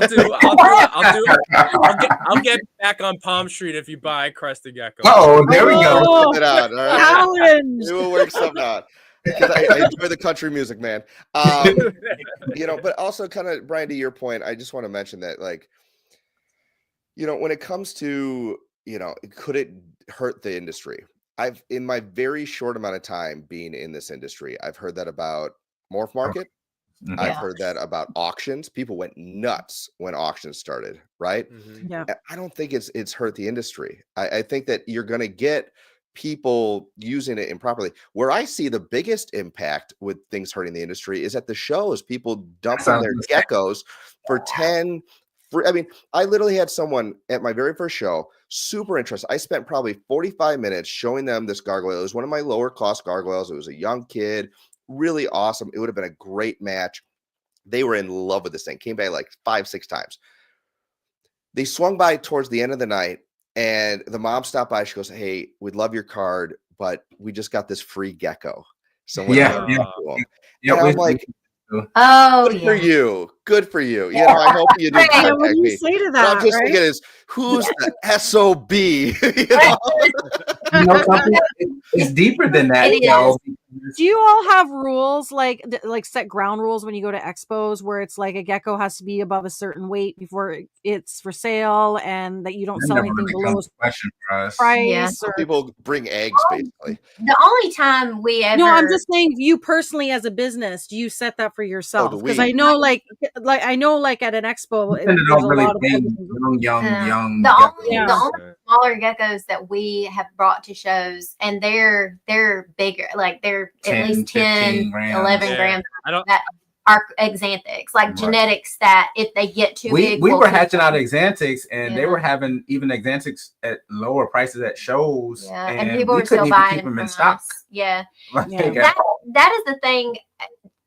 To segue off your point about the free geckos, what gripes my nerves, and this is just something that I have noticed, is that they'll come by 5 and 6 times. And if you're not ready to make your purchase, I want you to be completely ready to make your purchase before you buy anything with me. And if it's not exactly what you want and you find something that is better suited for your program, by all means, please buy from that person, because I want your program to be for you. Right. And if you just buy something from me just because, I've talked to you 5 or 6 times, you're not buying for you, you're buying for me. But when people they come by, they glean all this information, and they may actually have some general information, they're ready to make the purchase. And then they go out to somebody that, I don't know who it is. I'm not saying anybody in particular, but they'll bring a gecko back by and they'll be like, "I thought this one for $300." And now, mind you, the one that they were looking at our table might have been $150 or $175. But it's got something special, and it's a scar from where they're an old breeder on the top of the head. And I'm like, and no crests because it's been eaten off, I'm like, oh. And I don't. Good luck. I mean, good luck. No, I can't. I'm not sitting there. I'm not going to sit there and down, but that's negative to me. So I can't really say anything much, but it's just like going forward. It's like, I really wish people, I wish vendors would not do that, because I think they're setting their customers up for failure. But just to add it on really, really quick, as far as Palm Street kind of hurting the industry, I do think the show industry is going to be hurt, like in a detrimental type of way. Yeah. Meaning that Palm Street would take away from that eventually. Not just. I just think the way everything, the totality of circumstances, the $10, $15 babies, whether it's Palm Street, whether it's Morph Market, whether it's Instagram direct sales, shipping, I believe, and again, hopefully we're not attacked, but the day of the dinosaur of only doing face-to-face transactions at a show, there, I don't think is a prolonged future for a one lane. Yeah, I don't think it's a way to direction. stay in business Right. unless you're just so. Because you're going to be in. forced into that. Imagine going to this show, and this show 10 years ago, you were doing 10 grand this weekend, and you can't even cover table costs. Yeah. And the next show, the same thing. So at some point, you're going to close doors. Yeah. Here's what I'm hoping, though, and I agree with you. I think it's going to take away from shows a little bit, potentially. Because it's so many.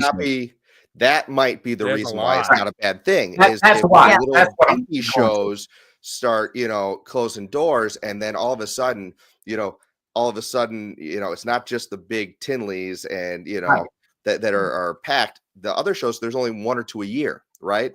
And I think that could be a net positive because I can't go to a reptile show every weekend. I'd love to. Right. But there's people that's doing a reptile show 45 weekends out of the year. Oh, I mean, I think Gecko Junkie's at every single one. Not anymore. I heard.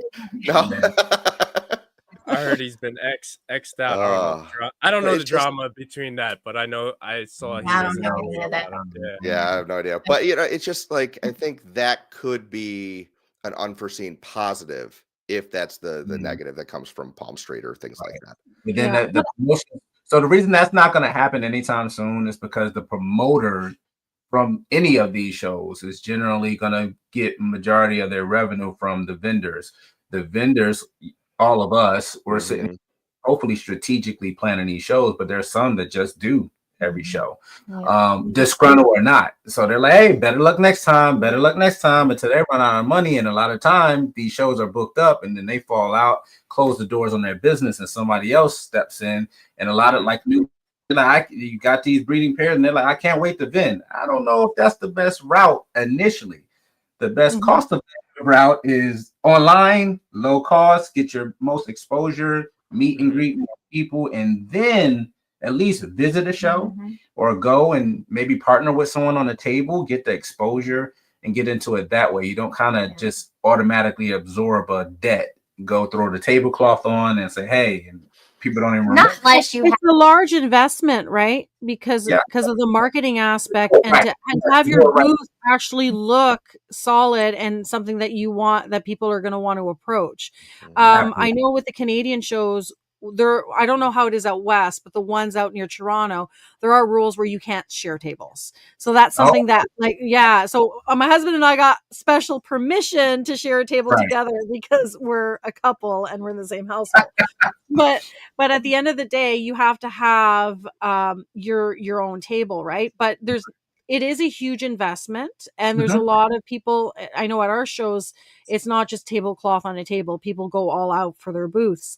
So there's nothing wrong with, invest in getting yourself a hoodie or a t-shirt with your logo on it and go to the expos and meet the other vendors and take time to go and connect and network. And that just in itself is such a huge help in getting your brand recognition and your name out there. And then eventually, once you have the ability to invest in having that set up in that booth, then you're not just going to be some nobody that's a new person that's there that no one really knows. And then that sets you up, in my opinion, a little bit for failure, because when you have that brand recognition, you're going to have more people likely to go to your booth. And get more trust and buying from you and seeing what you have and what you're about. Right. So well, I mean, Brian, that's when we met face to face. It was at Tinley in October, just of us just going, being there. That was the very first Tinley we'd ever been to. I'm telling you, I love the shows. I think they're great. I think it's great for networking. I love seeing the people that I talk to online and meeting them in person. It's like a total different vibe. I love it. I loved it. I mean, I fell in love with this hobby the first I always say this, the first flora fauna where I met, Gabby and I was just like, oh wow, there's people are nice people.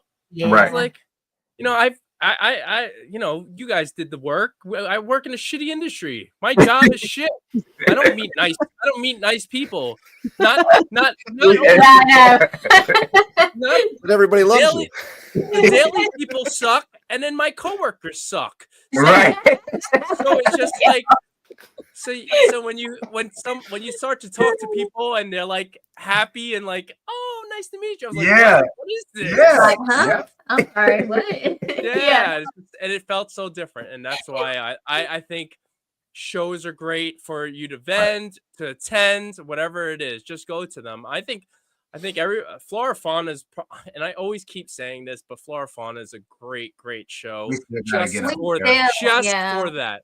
Just for And the fact also, of if it's not a big show, it's all the other challenge I always mention, since we are Crested Gecko people.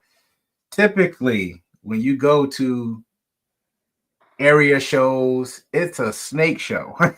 Different types of snakes, but it's a snake show. And what I mean by that, your clientele and customers, you're going to have a lot of, they call them sometimes petting shows. They kind of label it as, because you have a lot of people that buy tickets to come in and they just kind of want to hold and see animals. I get that. But for the most part, they know they're coming in that show to see snakes. So what are we all doing at these smaller shows? We're educating. Yeah. Educating. What is that? Look at my Crested Yeah, Gecko. so you're trying to educate Yeah. everyone. Yeah. Over half the people know at least, hey, that's a snake, that's a ball python, whatever. Yeah. But on the gecko side, it's more difficult, getting started, because you're going to have to do a lot of education. Yep. Do you guys ever play the game Gecko Snake People? Like, I was sitting at the table, just like me and the person I was vending with, and we're like, okay, that's a snake person, that's a gecko person. Like, totally, Yeah. You can definitely tell. Absolutely. Oh, they have both. A little bit of both. Yeah. Yeah, exactly. Those are your kind of people. That's right. Well, So- you guys kind of I may consider re-downloading Palm Street, and Yes, please. And Please I do. might- We watch, definitely. We love I watching. might Yeah. appreciate it. The one thing I will say that you did really well too, I think you were one of the first people, is I like when people bring on other people, like their Oh screen, yeah, that's where it's Yeah. not just one person like fumbling and talk, because there's always Right. those awkward things where you're trying to get the gecko out to show them and just awkward silence. yeah. If there's someone else there to make it kind of like this little mini show, I If- love that experience. Talking Yeah. to somebody else flows. I'm gonna tell you, the Yes. first time I did it, doing solo, I was like nervous. I'm like, I gotta talk to myself. I'm like a loser. Like, damn, I'm just Thanks sitting for feeling there. how I feel when I started this thing. Yeah, I felt like Cracking the up the biggest DSM-5. loser. I was like talking to myself, and I'm like trying to keep the convo going.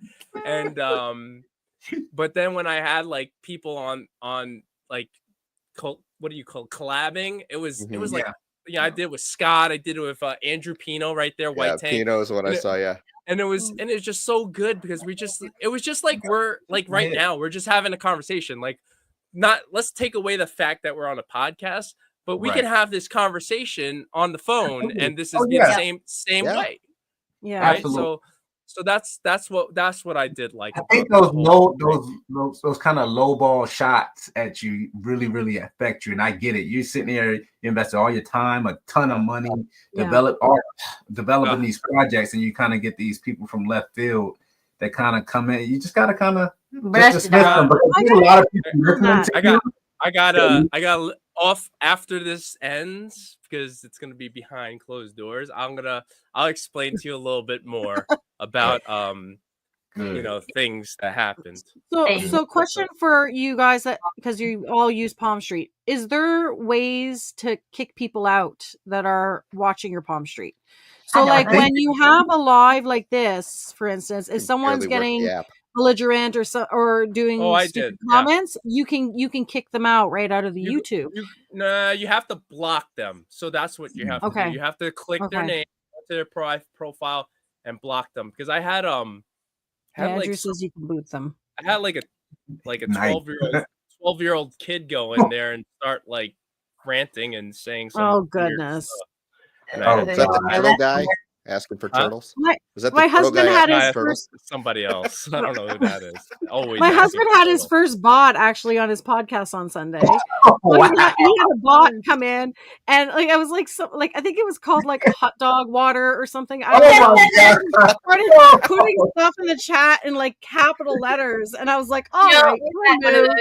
Yeah. I'm like, Frank oh my booted them. God. Yeah. Frank got rid of them. That's so crazy. Yeah. Oh yeah. goodness. Well, we did have a third topic to talk about, but we've hit over 2 hours, so I'm thinking we might table that to our I know it goes by so fast. Keep it going. Keep it going. It's a good combo. It was a good topics. That's why. Yeah. Absolutely. No, awesome. And yeah, the next one is basically marketing and stuff, and I think we can tie that into other parts of discussion. So we're definitely going to have We a did talk a about round it a little 2. bit. And we touched Yeah. on little pieces of it for sure. Oh, we're down, definitely. Absolutely. Yep, absolutely. Awesome. We love that marketing side of it. Yes, we do. Yeah, Yeah. you're all about that And- marketing. Flawless is probably one of the top marketing Gecko Thank for you. people. Absolutely. They definitely market their brand probably one of the best. You Thank know, y'all. after my chat with you guys, like I do business planning professionally for work, and I ended up making a business plan Nice. for Gecko Diva. So I put it all, and it has a marketing plan, and it has everything is all in there. And I was like, yeah, That is I'll put it awesome. all out.